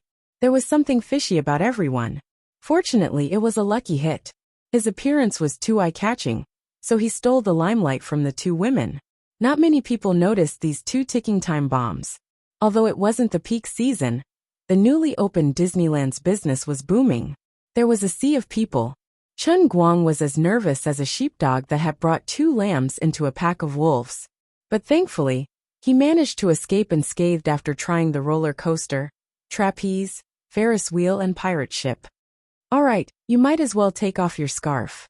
I have a feeling that you're going to get a heat stroke." Jiang Yage took out a handkerchief from her pocket and wiped it on Chen Guang's reddened forehead with pity. Chen Guang took a step back without a change in expression. It's fine. I'm in good health. I can take it. What are we going to play next?" "Let's go play the bumper cars." Jiang Yage suddenly had a whim. "What if you knock your hat off? When we were on the roller coaster just now, your hat almost flew off." Chen Guang objected. Jean Shirua was perhaps a little thirsty. She said, "Wait a moment, I'll go buy 3 bottles of drinks." "Sure. But you two have to go to the toilet to drink. You have to take off your masks when you drink water." Chen Guang's vigilance was also unparalleled. A person with non-obsessive compulsive disorder couldn't consider so many details. "Don't listen to him. We won't be discovered if we pull apart a little. Sister Shirua, go quickly. We'll wait for you here." As elegant ladies and dignified national idols, how could they agree to Chen Guang's unscrupulous suggestion? It was impossible even if they were beaten to death. In fact, this kind of thing should have been done by Chen Guang. But Jean Shirua seemed to have completely planned to give up the idea of Chen Guang in her heart. Since Chen Guang leaked the matter of Jiang Yage's life, although there was no change on the surface, her behavior had been a lot more polite to Chen Guang. Jiang Yage hadn't noticed it yet, but Chen Guang had vaguely felt it. Perhaps when Jean Shirua had held his hand at the airport earlier, there had been a deeper meaning behind it. Unfortunately, the deeper meaning had only just begun to emerge, and was about to be gradually buried by her. However, Chen Guang didn't have any regrets. After all, he and they weren't people of the same world. As for Jiang Yage, he always felt that Jiang Yage was joking with him. He thought that Jiang Yage's personality was just that cheerful and bold. Her so-called intimate and ambiguous actions were, because she was like that. You could be friends, but don't think that she would really treat you seriously. If your heart was moved, you would probably end up with a body full of injuries. Although she actually gave him benefits, it only made Chun Guang subconsciously feel that she was this unruly. At this time, Jin Shirue took the initiative to buy drinks for herself to create a rare time for the two of them to be alone. Unfortunately, Chun Guang and Jiang Yage didn't realize it. In the end, in less than a minute, he heard a scream from the crowd. The voice was familiar, it was Jin Shirue. Chun Guang hurriedly looked over and saw that she was surrounded by 4 young men. With one look, he could tell that these 4 young men were hot-blooded and vigorous. Qing Yishui was wearing a short singlet, revealing the strong muscles on his shoulders. Chun Guang also had a headache. This was the situation he was most afraid of when he brought these two out. Even though the two of them covered their faces, they couldn't hide the excellent figures that they had trained as artists over the years. Women who were too beautiful were indeed troublemakers. "Little girl, you stepped on brother's foot. Do you want to leave without saying sorry?" Jin Shirue hugged the 3 bottles of drinks with both hands and desperately bowed to the young man who was talking to her. She forcefully lowered her voice and said, "Sorry, I'm really sorry. I didn't do it on purpose." She didn't dare to make her voice too loud. After all, their voices were very recognizable, and she was afraid that others would recognize them. "Louder. Little girl, your voice is too soft. I can't hear you clearly. Is there something wrong with you? Why are you wrapped up so tightly on such a hot day? Are you ashamed?" The young man in a singlet looked at Jin Shirue with a sly smile and smacked his lips. There was indeed a shoe print on the back of his foot from Jin Shirue's step. He led the other 3 people to block Jin Shirue and not let her leave. It was obvious that he had taken a fancy to Jin Shirue, who had a perfect figure. It wouldn't be an exaggeration to say that he was playing a hooligan in public. He even planned to tear off Jin Shirue's mask to see if this woman's face was as perfect as her figure, so that he could more or less take advantage of her. As soon as he finished speaking, he suddenly extended his hand, intending to tear off Jin Shirue's mask. Jin Shirue panicked. She wanted to retreat, but there was also a young man in a singlet behind her. She could only let go of the 3 bottles of drinks and try to protect her mask first. Chun Guang broke into a run as he watched. There were already many people looking in Jin Shirue's direction. It would be terrible if she really tore off this bastard's mask in public.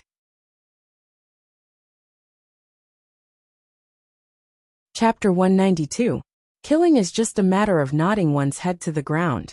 Stop. Before he got close, Chun Guang had already shouted at the top of his lungs. The 4 men in tank tops looked towards Chun Guang's direction and saw an even more suspicious scarf-masked man coming towards them. Behind him was a beauty with a mask and sunglasses. Interesting. A man and 2 women sneaking around. What is there to hide from others? Your woman stepped on my foot. How can I, Ruan Jiankai, put my face when you tell me to stop? The most arrogant man in tank top was obviously not going to let it go so easily. That's right. Kid, do you know who Brother Jiankai is? He's a seated fighter in our city's martial arts competition. He's a reputable person. Don't you want your woman to apologize? Since Ruan Jiankai said his name, the other 3 men didn't hide it anymore. One of them said this and blocked Chun Guang. Since Ruan Jiankai was a contestant in some kind of fighting competition, the other 3 should be similar to him. They were also martial artists. Jin Shirue's heart turned cold. She didn't expect that she accidentally stepped on someone's foot while buying a drink. She didn't expect to provoke someone who learned martial arts. Moreover, the other party's temper was so hard to deal with. What should she do now? Jiang Yage was still a little far away. Hearing this, she frowned and stopped, intending to call someone. F***CK. I don't care if you're Ruan Jiankai or a soft-footed shrimp. Scram. I'll beat you to death. Chun Guang was furious. Seeing that something big was about to happen, he was burning with anxiety, and his temper flared up. Seeing that the other party wasn't going to be kind, he naturally struck first to gain the upper hand. He had to protect Jin Shirue's mask. He couldn't let her recognize him. His heavy fist, filled with anger, smashed towards the nose of the man in front of him. No one thought that Chun Guang would take the initiative to attack. His sudden attack caught everyone off guard. The heavy fist, with a violent anger, smashed fiercely on the kid's face. With a muffled sound, The man didn't even have the chance to scream or raise his hand to cover his nose. Instead, he fell to the ground. He was knocked out on the spot by Chen Guang's sudden heavy punch. Jiang Yage, who was about to call for help, was dumbfounded. Her phone fell to the ground with a clatter. There was only one thought in her mind. Oh no! Wan Jiankai, who was about to grab Jin Shiriyue, was also dumbfounded. The young man who blocked Chen Guang was his junior in the dojo. Although his strength wasn't that great, he had been training in combat for half a year. His body was also very sturdy. His coach said that he had quick reflexes and was a good seedling, but he was knocked down in one move. There was no reason for that. Jin Shiriyue cupped her hands and covered her eyes. She couldn't bear to look in that direction. Her mind was blank. Someone in the crowd next to her had already screamed. Those who saw the whole thing from the beginning to the end were secretly cursing Chen Guang for being too impulsive. Doesn't this young man know how to talk nicely to others? There are 4 of them, and they are all so sturdy. Something big is going to happen. He can't do anything about it. Look at the other 4 young men. They don't look like they can talk nicely. He can't do anything about it, right? Why don't we help him call the police? Why do you care so much about other people's business? Let's go, let's go. Many people around had the same thought at this time. But there were also some brave people who couldn't bear to leave and continued to watch the show. Wan Jiankai first glared at Jin Shiriyue fiercely and said, "I'll come back to deal with you later." Although one of his people was down, Wan Jiankai didn't particularly care. After all, the young man was a newcomer. His level was relatively low. Perhaps he was caught off guard by the sudden sneak attack. The other 2 people had already moved in the direction of Chen Guang one after the other. Looking at their companion who had fallen on the ground, his eyes were open, but only the whites of his eyes could be seen. His nose was bleeding, and the bridge of his nose was crooked to one side. It seemed that the injury was not light. It was unknown whether it was dislocated or fractured. Tragic, really tragic. The 2 of them were suddenly furious. They were people who had trained hard in the boxing ring and obtained a lot of results. But they were actually knocked down by this young man's sneak attack. How could they tolerate this? "Brat, do you want to die?" One of them clenched his fist and came in the direction of Chen Guang. He had learned from the previous person's lesson. Although he looked arrogant on the surface, he had secretly concentrated all his energy and planned to teach this sinister villain a lesson. Chen Guang was silent and continued to move forward. He only stopped when he was in front of this person. Get out of the way. Once he thought of the impact that might be caused if Jin Shiriyue's mask was pulled off, Chen Guang's mood couldn't be good. Moreover, it was clearly these few grandsons who were pestering him. Did they really think that he was made of clay? Damn, we all thought that we were the most arrogant, but you're almost as arrogant as the heavens. This person first cursed, then angrily threw a punch, aiming directly at Chen Guang's face. Chen Guang suddenly leaned to the side and tilted his head to the side, narrowly avoiding the opponent's punch. Then he slightly bent his waist and clenched his right hand into a fist. Suddenly he punched upwards and hit the opponent's chin. Chen Guang's movements were too fast, and the strength of his fist was too strong. Although this person already knew that he was in trouble when Chen Guang dodged, and that his opponent was really an expert, his reaction was a step too late. Chen Guang's punch sent him flying into the air before he fell to the ground. In the end, he couldn't even last a single round. After putting down the second person, Chen Guang didn't stop. He took a step forward with his right foot, and before the second person fell to the ground, he had already swept past him. The third guy in tank top was first shocked, and subconsciously took a step back. What are you afraid of? He can't possibly let all 4 of us be defeated by him alone.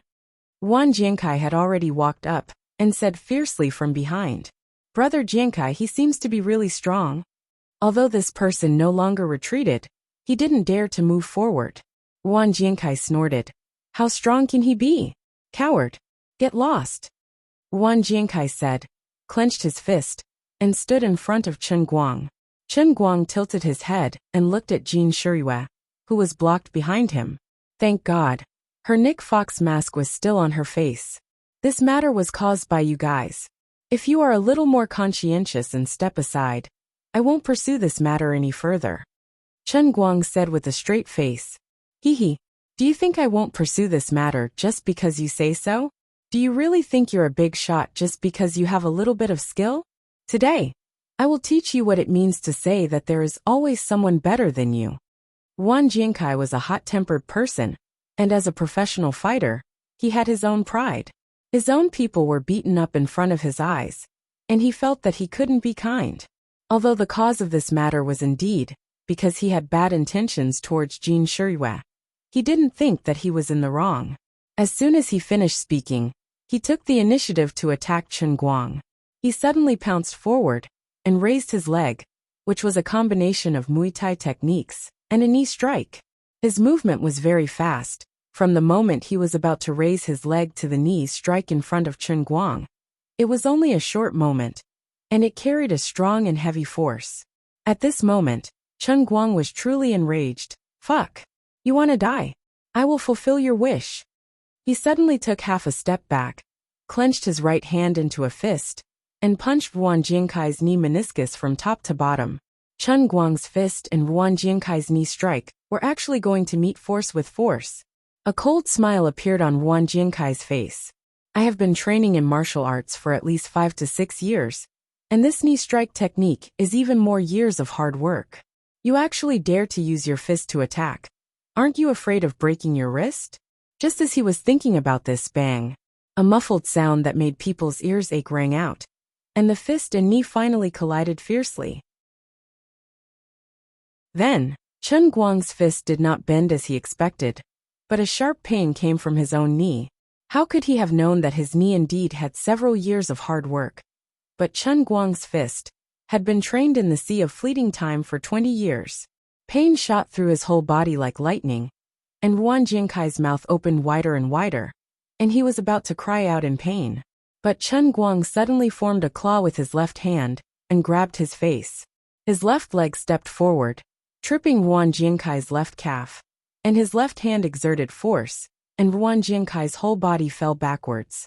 From the beginning of the fight to the time all three of them were knocked down, not even 40 seconds had passed. Feeling the dull pain in the bones of his right hand, Chen Guang grinned. This person had some skill, and if he was not careful and really fought with him in a tug-of-war, he might not have won so easily. If you want to blame someone, you can only blame yourself for daring to meet force with me. In the blink of an eye, the situation had changed, and the surrounding crowd was completely dumbfounded. The last guy in a vest wasn't much better. He was trembling and couldn't say a word. How could he still dare to be arrogant?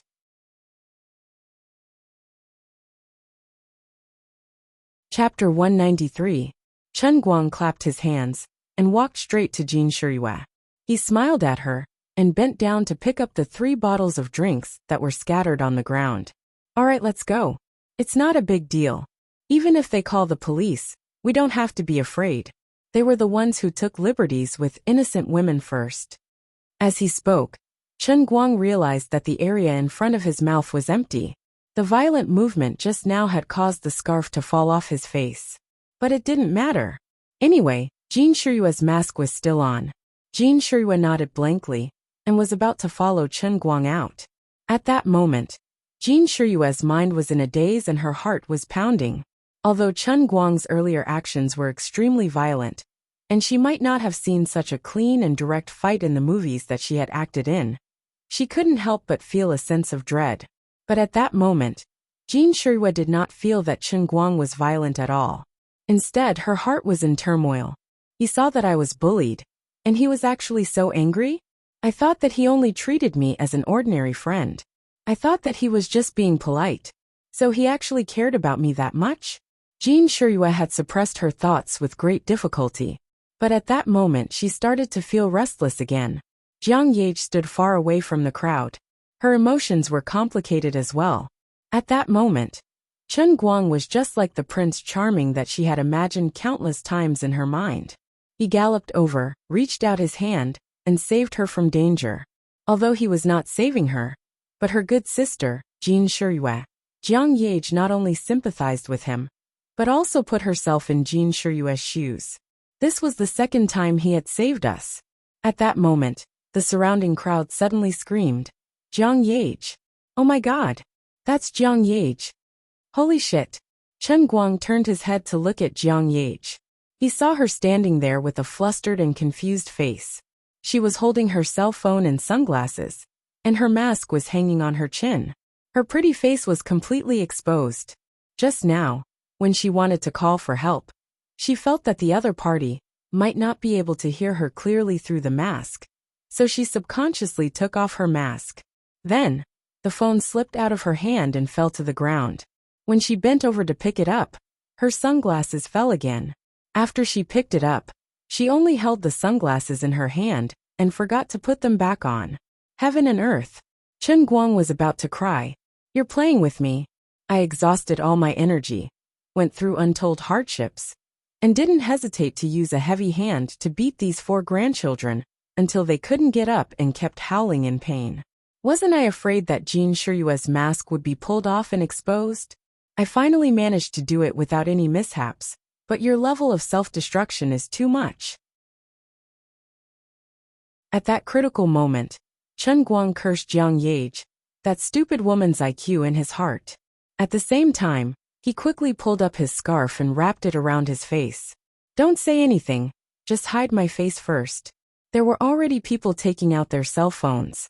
Chen Guang felt that he had to carry an electromagnetic interference device with him in the future. Why did he always end up in a situation where he couldn't let others take pictures of him? Wan Jiankai, who was lying on the ground, and the 4th guy in a tank top who hadn't been beaten up yet were also frightened. Everyone knew that Jiang Yage and Jin Shiyue were inseparable. If the person standing there was Jiang Yage, then the person he had surrounded and tried to flirt with just now would have been Jin Shiyue. At that moment, Wan Jiankai's heart was on the verge of collapse. If he had known that the woman in front of him was a national idol, he wouldn't have dared to flirt with her like that. He would have turned into a fanatical fan and desperately tried to get an autograph or a photo with her. As the first person screamed, countless people's eyes turned to Jiang Yage, who was stunned by the sudden change. Chen Guang wasn't any better than Jiang Yage. His brain had completely shut down, and he felt like the end of the world was coming. In his mind, the movie World War of the Zombies by Brad Pitt appeared, in which countless crazy zombies attacked from all directions. It was too scary, too scary. At that critical moment, Jin Shiyue, who was experienced in dealing with such situations, was the first to react. She grabbed Chen Guang's hand and dashed towards Jiang Yage, shouting, "Run!" Although the national goddess had suddenly grabbed his hand, Chen Guang didn't feel excited at all. However, he reacted quickly, seeing that some people had already started taking pictures, and more people were rushing forward. He immediately sped up and pulled Jin Shiyue forward. Although the people surrounding them might not have any evil intentions, the excited smiles on their faces were like scourges and fierce beasts in the eyes of Chen Guang and Jin Jiang. In fact, the 2 girls had encountered a similar situation many years ago. In the end, the 2 of them finally escaped from the crowd after much effort. According to the statistics, there was even a stampede at that time, and people were injured. Popularity brought not only benefits but also fear. Humans were creatures that could infect each other. When a crowd gathered together, a person's mood would no longer be independent. Instead, it would be affected by the surrounding crowd. It could be excitement, agitation, or even madness. "Jiang Yage, why are you still standing there like a fool? Hurry up and put on your mask and run." Seeing that Jiang Yage was still standing there, Chen Guang shouted. Jiang Yage suddenly came back to her senses and pulled up her mask in a panic. However, her other hand was grabbed by Chen Guang, who rushed to her side. Just like that, Chen Guang's left hand was holding Jiang Yage's, and his right hand was holding Jin Shiyue's. It really lived up to their name, left and right hand. There was really no time to explain to the crowd, and it was impossible to calm them down with just a few words. There were too many people in Disneyland. The commotion was like a plague, quickly spreading among the crowd. Left and right hand had been popular all over the country for 10 years. Starting from child stars, too many people watched the 2 step by step to the position of movie, television and song superstars. Not everyone was their fan, but there were definitely a lot of people who knew the two people. In addition, there was almost no negative news about the two people, so even if they were not their fans, it did not prevent others from taking a closer look at the stars. Seeing that the crowd in front of them was almost about to surround them, Chen Guang pulled the two women and formed a spearhead, desperately running forward shouting, "I've got the wrong person, I've got the wrong person." Of course, no one would believe this kind of nonsense. If you really are not, why are you sneaking around and covering your face? Fortunately, the two women were good at singing and dancing, and often acted in ancient martial arts dramas. After long-term training, their athletic ability was much better than ordinary people. Chen Guang also deliberately suppressed his speed, and did not use all his strength to run. But the three of them still rushed out before the crowd surrounded them. When they rushed out, relying on the memory in his mind, Chen Guang wanted to run in the direction of the parking lot. At first, the people in front did not know what the commotion in the crowd behind them was about, but when they heard the black mass of people constantly shouting the two names of Jin Shiyue and Jiang Yage, and then saw the man and two women running in front of the crowd, they immediately guessed what was going on. There were not many opportunities to be so close to the stars, and the people were even the left and right hand. The middle-aged and elderly people might be able to calm down, but some students, especially middle and high school students, were completely boiling. In this amusement park, the main road from the parking lot and the various entertainment facilities were the most people. The people there were instantly piled up. Great, now I can't go. Go where there are less people, I can't stop. About 7 or 8 minutes later, Chen Guang, Jin Shiyue, and Jiang Yage huddled together, not daring to breathe. Listening to the dense footsteps outside, and the hustle and bustle gradually fade away, the three of them all breathed a sigh of relief. Oh my God, I've finally hidden it.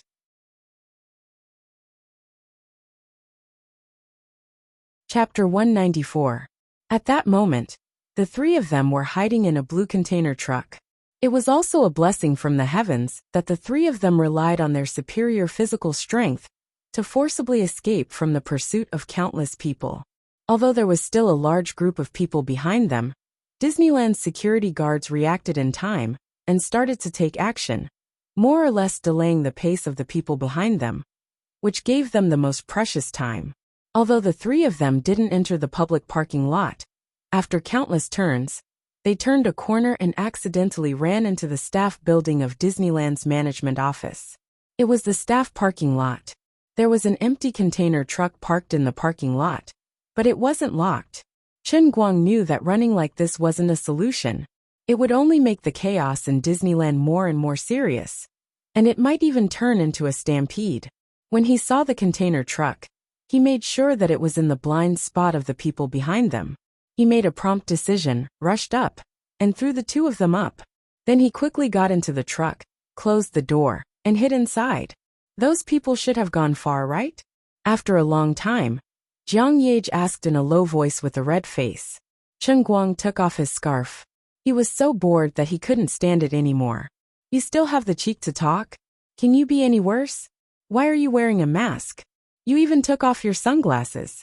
Even if you had kept your sunglasses, it would have been better. Your ability to screw over your teammates is truly unprecedented. Jiang Yage was so embarrassed that she explained the situation in a low voice with a red face. Chen Guang wanted to kick her to death. You really can't do anything right, but you always spoil things. Jin Shiyue didn't say anything from the beginning to the end, because until now, Chen Guang was still holding her hand tightly. Since she was a child, she had never held hands with anyone for such a long time. Even when she was acting, Chen Guang was exerting his strength, since he was exhausted from running earlier. Hence, the temperature of his palms was high, which made Jin Shiyue feel warm in her heart and hands. On the other side, Jiang Yage was not unhappy at all after being taught a lesson by Chen Guang. Instead, she felt surprised. In the past, no one had dared to teach her like this. Even her peers who were of the same status as her all acted like gentlemen in front of her, not to mention those who wanted to flatter her. Among the boys of Chen Guang's age, there were quite a number of them who were fans of the two of them. There were a large number of them who were chasing after them just now. If those people saw her, They would be so nervous that they would be breathless. Jiang Yage felt very strange. Brother Chen Guang was also an ordinary college student. Why was he so different from others? No wonder I fell in love with him so easily from the beginning, and was so determined to devote myself to him. He's really special. If Chen Guang knew what Jiang Yage was thinking, old Master Guang would probably just want to howl to the heavens. I used to have a very high and unattainable attitude towards you. Alright, you destroyed your own image in front of me. Your idol image in my heart has long been shattered into pieces. At this moment, the door of the container truck shook violently. The three of them were stunned. What's going on? Kacha, kacha, kacha sounds came from outside again. The three of them looked at each other in confusion. The container truck was locked from the outside. It can't be so coincidental. We've only been hiding for a few minutes, and the driver is already back? Alright, actually a few minutes was really a long time. Chen Guang stood up and ran to the door of the container truck. He peeked through the gap and saw that there was no one outside. What do we do now? Jin Shiyue's hand was finally released by Chen Guang. Her heart felt empty, but she quickly calmed down and got up to ask. Jiang Yage moved to Chen Guang's side and pretended to push the door open. Chen Guang stopped her. Don't. It should be the driver who locked the door. Before he finished speaking, the truck started. Chen Guang pulled the two of them to a corner and sat down together before continuing. Aren't we worried about not being able to get out of the amusement park? Isn't it better to take this truck? If we knock now, what if someone sees us when we go out? After all, our clothes and the combination of one man and two women have been recorded. The two girls nodded in unison, feeling that what Chen Guang said made sense. Do you see the hole in the top of the container? It can be ventilated. Although it's a little hot inside, it won't suffocate. It's stable. Anyway, it's safe. When he gets out of the amusement park, we can go and knock on the back window. He can hear the sound. Seeing that the two girls were still a little uneasy, Chen Guang comforted them again. His heart felt stifled. I knew nothing good would come out of bringing you out. As expected. Mr. Policeman, please believe us. We are really innocent. We are not suspicious people. Really. Look at my sincere eyes. I'm a student of Gokyo University. This is my student ID. I'm also a good Samaritan. Oh, I also have a silk banner. This was given to me by the Wenqing Town branch. Look at this photo on my phone. He's a real good citizen. After saying these words, Chen Guang desperately widened his eyes. His pair of affectionate eyes exuded a charming radiance as he stared at the handsome young policeman in front of him. The young and handsome policeman in uniform looked at the three people in front of him suspiciously. He felt that these three people were playing with him. Do you think I'll believe you? The policeman's brows furrowed even tighter. Especially when he saw the silk banner that Chen Guang presented like a treasure. On the left were the words Wenqing Town branch. He almost laughed out loud. As for Chen Guang's sincere eyes that he thought could move China, he was completely ignored. Officer, these three people are really suspicious. I was just waiting for the traffic light when they suddenly knocked on my back window. It scared me. I quickly got out of the car and opened it. These three people were actually hiding in my container. Look at them. If they aren't thieves, what else can they be? The bearded truck driver was complaining about what had happened to him in an emotional tone. That's right. At this moment, Chen Guang and the other two were indeed wrapped up tightly. Jin Jiang and Jin Guang had returned to their previous big sunglasses, sun hat, and animal masks. Chen Guang was even worse. His scarf was wrapped so tightly that only his eyes could be seen. That was why he said to look at his sincere eyes, because he couldn't see his face at all. Alright. You didn't suffer any financial losses, did you? The policeman was quite easy to talk to. The driver nodded. I didn't lose anything. If you didn't lose anything, then leave first. You're such a big truck. You're blocking the traffic by stopping at this intersection. I'll bring these three people back to the station to record their statements. The policemen seemed to have made a decision. This frightened Chen Guang and Jin Jiang. With their condition, if they were to be sent to the police station, it would be disastrous. Helpless, Jin Shiyue could only step forward. After the driver left, she walked forward. After a while, she took off her mask took off her sunglasses, and raised her head to look at the policeman. "Hello, comrade. I'm Jean Shuiyue. We really aren't suspicious people. It was just a freak combination of factors that led to us being locked in the container truck." "Ah. Oh. Oh my God. Oh my God. Jean Shuiyue. Oh my God. I've liked you for a whole 8 years. I've been collecting your posters since junior high." Old Master Guang was completely dumbfounded. Grenade-throwing Lu. This policeman is the real explosive fanatic. Can your level get any lower? Can your voice be any louder? I feel embarrassed for Wu Tong. She's actually in the same team as a scammer like you.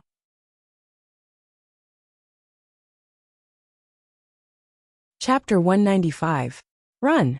No explanation. Without hesitation, Chen Guang quickly asked Jean Shuiyue to put on a mask and ran away. Chen Guang pulled the two of them and ran 2 steps away. The policeman, who was on the verge of breaking down, squatted on the ground and cried, "Damn, he's really a loyal fan.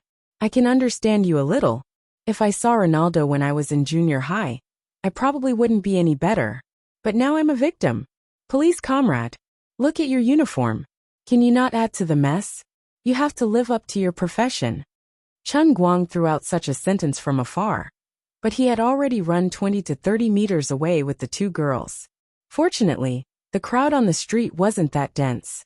In addition, Chen Guang's reaction was fast enough. Although many people looked suspiciously at the policeman who was crying on the ground, they didn't chase after him. Even the police were beaten to tears.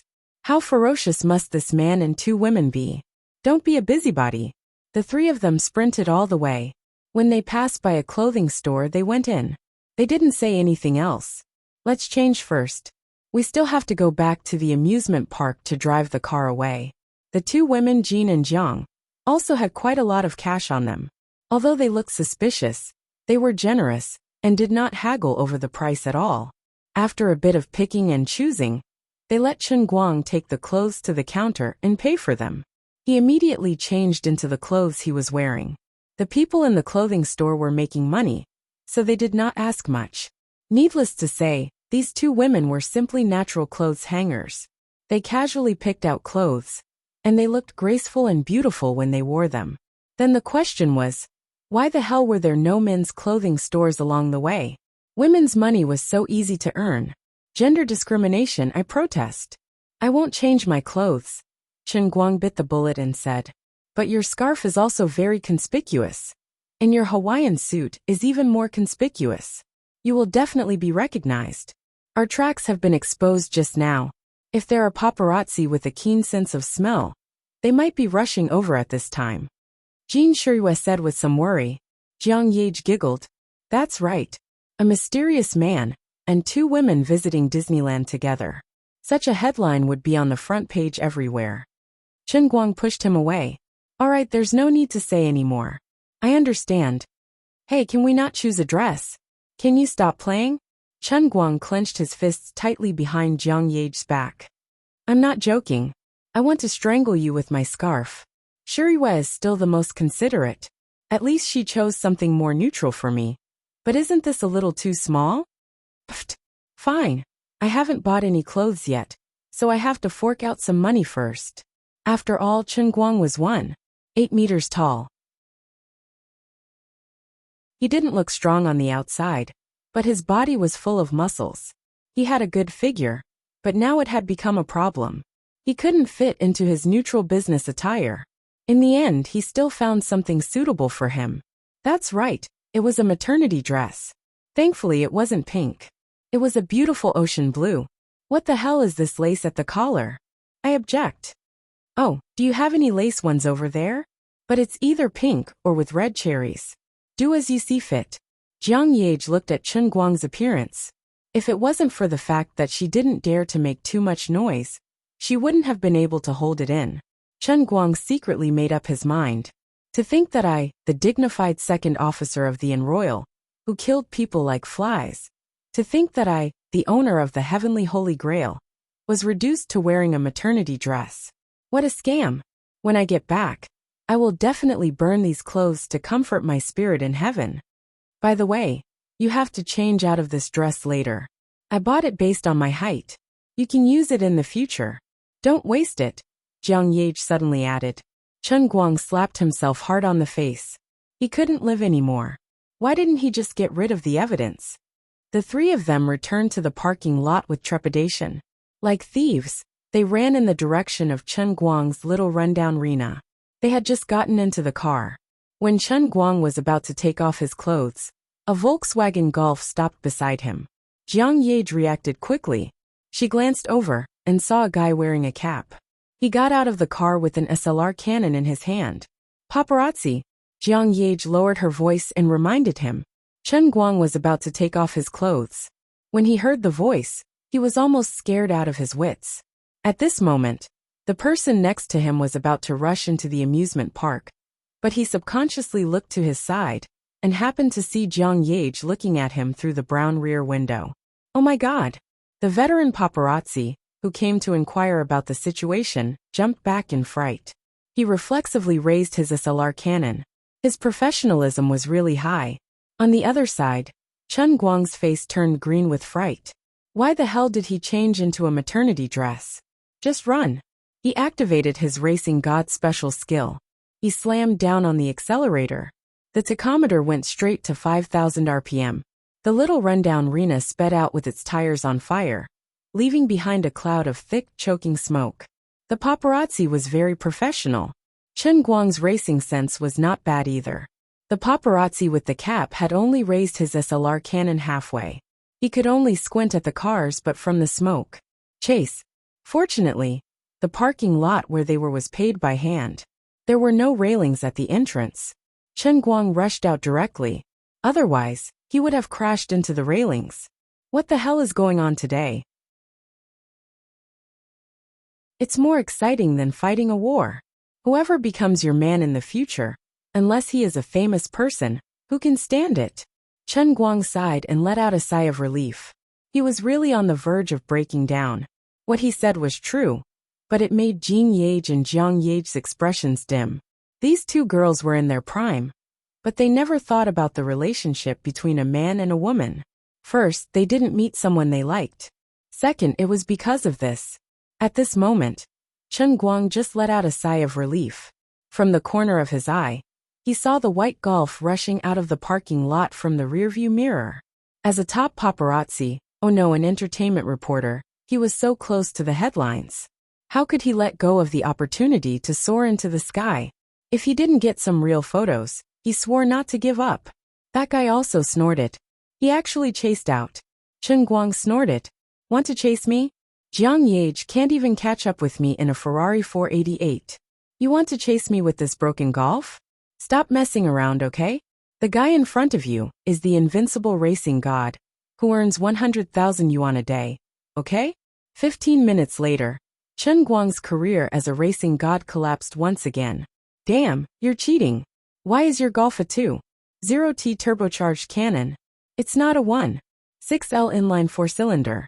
This son of a B*TCH only needs 6.9 seconds to accelerate 100 kilometers per hour. On this comprehensive road condition, and without breaking the rules, it's not much worse than a Ferrari.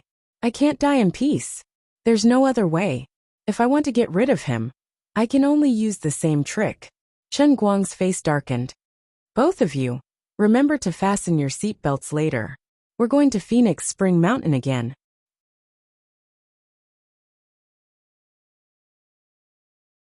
Chapter 196. After making up his mind, Chen Guang went straight to Fengquan Mountain. That place was basically his territory. Although that bastard small cannon was powerful, even semi-professional drivers like Zhong Bai had to eat dust when driving a supercar, let alone him. Along the way, the Golf made use of its acceleration function to rush to Chen Guang's side several times. However, Jin Guang and Jiang Yuning were already prepared and had curled up under the back seat, so they couldn't capture anything. Chen Guang had also wrapped himself tightly with a scarf. Halfway there, that bastard finally couldn't help it. Taking advantage of a red light, he got out of the car and wanted to rush directly to the window to take pictures. Chen Guang was also straightforward. He also got out of the car and waved his fist directly. The two sides fought for less than 5 seconds.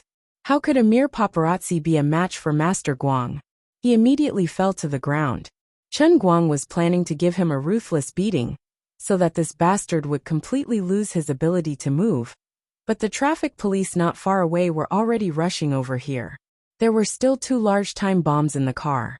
Chen Guang had no choice but to let the police call him over for questioning. He simply threw this bastard aside and went back to the car. The red light just turned green, and he decisively left.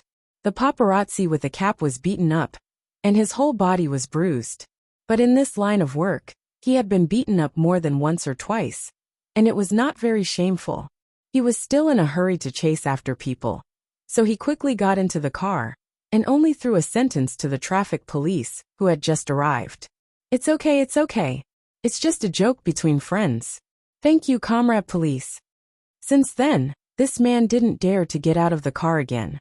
He still stuck close to the side during the race, but he shrank far away at the traffic lights. Chen Guang was also helpless. If they really raced, even if there was a huge difference in the performance of the 2 cars, it would not be difficult to get rid of him. But he really didn't want to violate the rules and cause a storm for no reason. Along the way, he finally drove to the Fengquan mountain racetrack. The paparazzi who had been following behind saw such a remote road and hesitated a little. He was a little afraid.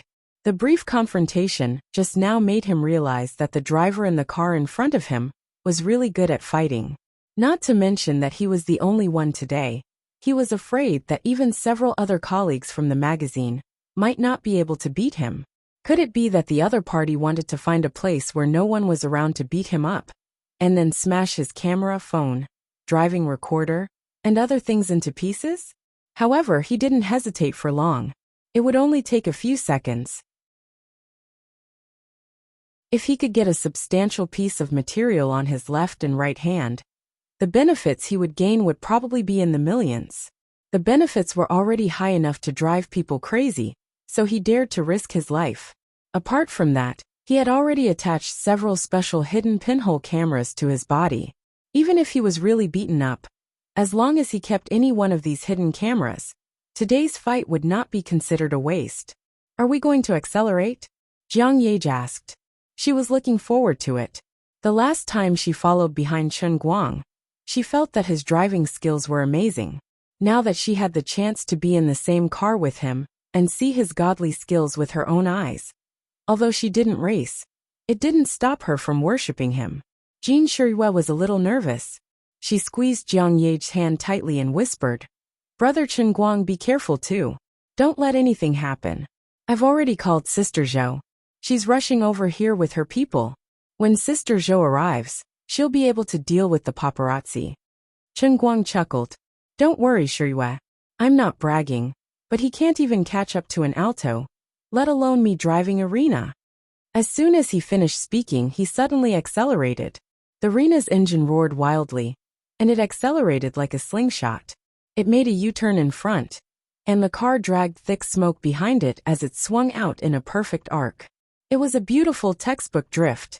The paparazzi who had been following behind was stunned. Who the F***ck was this guy? He was good at fighting, and he was so reckless when it came to racing. Was he a special agent from 007? I can't accept this.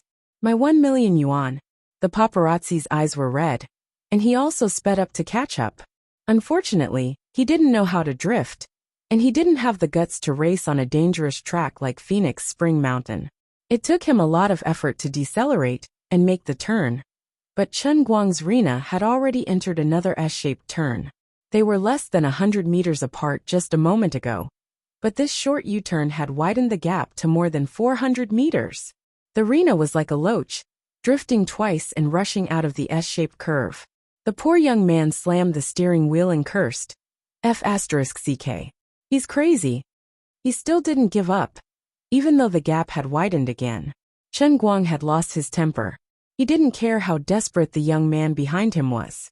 As long as they were on Phoenix Spring Mountain, he wouldn't drive properly. He rushed all the way, and he encountered a familiar car on the way. He couldn't remember the license plate number, but Chen Guang had an impression of the car model. It was the white magically modified GTR, that he had personally driven in the driving god training class. The young man named Wang Qing had a good feeling about it at that time. He was more talented than Zhong Bai when it came to racing. He wasn't like other rich second-generation heirs who raced just for fun or to pick up girls. He really liked racing and enjoyed the extreme speed of sprinting. Chen Guang didn't expect to see him stopping by the side of the road at this time. However, he still had a big tail hanging behind him, and he wasn't in the mood to catch up with him. Chen Guang didn't slow down and whizzed past the white GTR.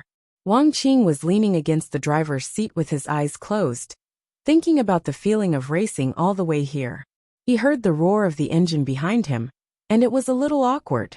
It didn't sound like the state of a normal sports car, but more like the overload of a normal car's engine. He opened his eyes and saw a silver Hyundai Rena racing madly along the mountain road. Wang Qing frowned slightly. Like Zhong Bai, he also regarded this track as his family's forbidden land. He was about to stop this reckless guy when he suddenly remembered something. Zhong Bai had once told him that Brother Racing God's car was a silver Hyundai. Could it be Brother Racing God? Just as he was feeling bewildered, Chen Guang had already charged past his car and executed another standard drift. It was smooth and natural, without the slightest hint of sluggishness. When the car's wheels reached the side, it was so fast that half of the car was thrown off the track, but it was pulled back just in time. Wang Qing sat up straight. F***CK. It's really Brother Racing God. What is he doing here? Chase. He had been practicing his driving skills here for the past few days, and his progress was remarkable. However, how could it be easy to learn Racing God's driving skills? There were still a lot of things in his mind that he couldn't figure out. Now that he had seen the person in front of him, how could he calm down?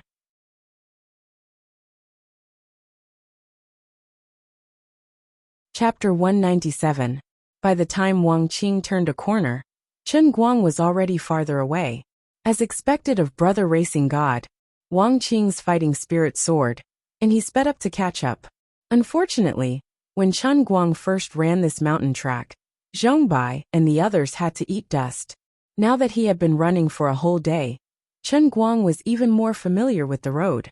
He could even run with his eyes closed. Even though he was driving a small Renault, his average speed was still above 115 kilometers per hour. Even though Wang Qing's driving skills had improved a lot, he could only barely break the 100 kilometers per hour mark. The difference between him and Chen Guang's 115 kilometers per hour was huge. It was only after Chen Guang was certain that the paparazzi would be left behind that the small Renault could no longer hold on, and it slowed down to run 80 kilometers per hour before Wang Qing finally caught up. The Fengquan mountain track was a unique track. Chen Guang only let the white GTR follow behind him, and he didn't park it by the side of the road. He drove out of the track, turned into a dirt road, and then made a turn to hide behind the woods. After he was sure that the Golf wouldn't be able to find him, Chen Guang stopped the car. He knew that the young man behind him had been following him, and he definitely wanted to talk to him. He quickly took off the maternity clothes and changed into the orange juice-flavored Hawaiian suit. After throwing the maternity clothes back, Chen Guang was ready to get out of the car. You two stay in the car and don't get out. I'll go down and say goodbye to my friends, Chen Guang said to Jin Jiang and Chen Guang. The two women had seen him leave the rich second generation in the dust before, but they didn't expect him to become friends with those people. Are you really going to keep these clothes? Jin Shiyue, who was lying in the back seat, rolled her eyes and said to Jiang Yage. Jiang Yage folded the clothes and stuffed them into her bag. She couldn't stop giggling. Yeah, I'll need them sooner or later. Chen Guang got out of the car and asked Wang Qing about it. Sure enough, the kid had been training hard on the track every day. Wang Qing asked a lot of questions, but Chen Guang couldn't answer any of them. He could only pretend to be knowledgeable and act like he couldn't explain. After chatting for a while, Chen Guang planned to leave. After all, Jin Jiang and Chen Guang were still sitting in the car. It's not that I want to criticize you, but when it comes to racing, it's fine if you only do it once in a while, but I don't approve of you doing it as a career. Before leaving, Guang thought about it and said so. Wang Qing chuckled. Brother racing god, don't scold me. You're the one who's the best at racing in Wujing City, no, in the whole of China. Seeing that Su Tao wasn't bothered about it, Chen Guang was helpless and waved his hand. Don't say that. I personally don't like racing. I'm good at racing because I'm talented and self-taught, but it doesn't mean that I like it. Anyway, you should pay more attention to yourself. There's no need to practice every day. Wang Qing said again. I have to practice. I've made rapid progress recently. I'm no match for you, but there's almost no one in Wujing who can compete with me. I guess, after I overcome the last few difficulties, I can almost go to Xiangjiang to participate in the underground racing competition. The Mount Banshan racetrack over there is the holy land for people who like racing in Asia. Masters from all over the world gather there. Only when you make a name for yourself, there can you really say that you can race. It's just a small race here. Okay. Pay more attention to your safety. Don't lose your life. Some of my skills are not something that ordinary people can handle. Don't risk your life. By the way, is there a prize for the Mount Banshan racetrack? This was what Chen Guang was concerned about. Wang Qing shrugged indifferently. I heard that the prize is a lot, but I didn't ask carefully. It seems that it's 2 or 3 million yuan at most. But I don't care about the prize. I don't need that money, hee. Okay, I won't talk about you anymore. I'll go first. Chen Guang felt that he and Wang Qing were just barely acquaintances. Maybe they weren't even friends. Wang Qing really liked racing and treated it as if it were half his life. It was impossible for him to listen to his advice. It was meaningless to talk to a shallow acquaintance. He went back to his car, started it, and left. After thinking about it, Chen Guang said, Why don't I send you back to the hotel? Although Shiyue and I weren't photographed, you must have been photographed before. I don't know what's going on the internet now. Jiang Yage waved her hand indifferently. Hey, it doesn't matter. Let them say whatever they want. We didn't do anything sneaky. As long as Brother Chen Guang wasn't photographed, it's fine. Jin Shiyue also had the same attitude. Brother Chen Guang, you don't have to worry about us. Sister Zhou will take care of these things for us.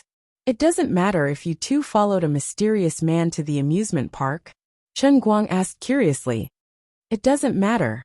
You were so good at fighting at that time. You didn't need to find any public relations. Normal people would guess that you were a bodyguard. Ha ha ha. Jiang Yage hit the nail on the head. Chen Guang felt stifled. Right, he really thought too much. What kind of person was Wang Qing's left and right hand? Today he really acted as both a bodyguard and a driver. Being a bodyguard who could squeeze breasts was actually quite good. However, he really had a nervous breakdown today. Although Jiang Yage wanted to continue playing, Chen Guang finally sent them back to the hotel. When Jin Shiyue and Jiang Yage got out of the car, Chen Guang went to the trunk and took out the bouquet of white bell-shaped flowers from it. He handed it to them with a red face. I don't have anything good to give you. After thinking about it, I can only give you this bouquet of flowers. Please don't dislike it. I know you must receive at least a ton of flowers every day, but my gift is light. He couldn't help but blush. When he was racing, he was having a good time, but he forgot that the bouquet was rolling around in the trunk. When he took it out, it was so miserable that it almost didn't look like a human. It was also because he was thick-skinned enough that he could still take it out and give it to others. Jiang Yage was overjoyed. She took the flowers from Chen Guang's hand with a smile. She didn't mind the miserable appearance of the withered flowers at all. She said with a smile, That's different. The flowers you gave me have a different meaning compared to others. I treasure them. Well, this woman is doing this again. Fortunately, brother has already seen through your nature. Then I'm leaving. With that, Chen Guang got in the car again. This was the entrance of the hotel. Although the two women were still wearing sunglasses and masks, they were still a bit conspicuous. When Chen Guang's car gradually drove away, Jiang Yage turned her head proudly. Sister Shiyue, he gave us flowers. Did my emotional offensive take effect? Jin Shiyue smiled and nodded her head. You think too much. Do you know what the flower language of the white bell-shaped flower is? What? Pure love? Jin Shiyue raised her eyebrows. Gratitude. It means pure gratitude. Why is he thanking us? Jiang Yage didn't understand. Jin Shuiwa only smiled and didn't say anything. The two walked side by side into the hotel. Jiang Yage suddenly came to her senses and suddenly said, Sister Shuiwa, don't you think that Brother Chen Guang is actually very short of money? Jin Shuiwa nodded. After he saved us, I saw it. Otherwise, why do you think I specially spent time to prepare this watch?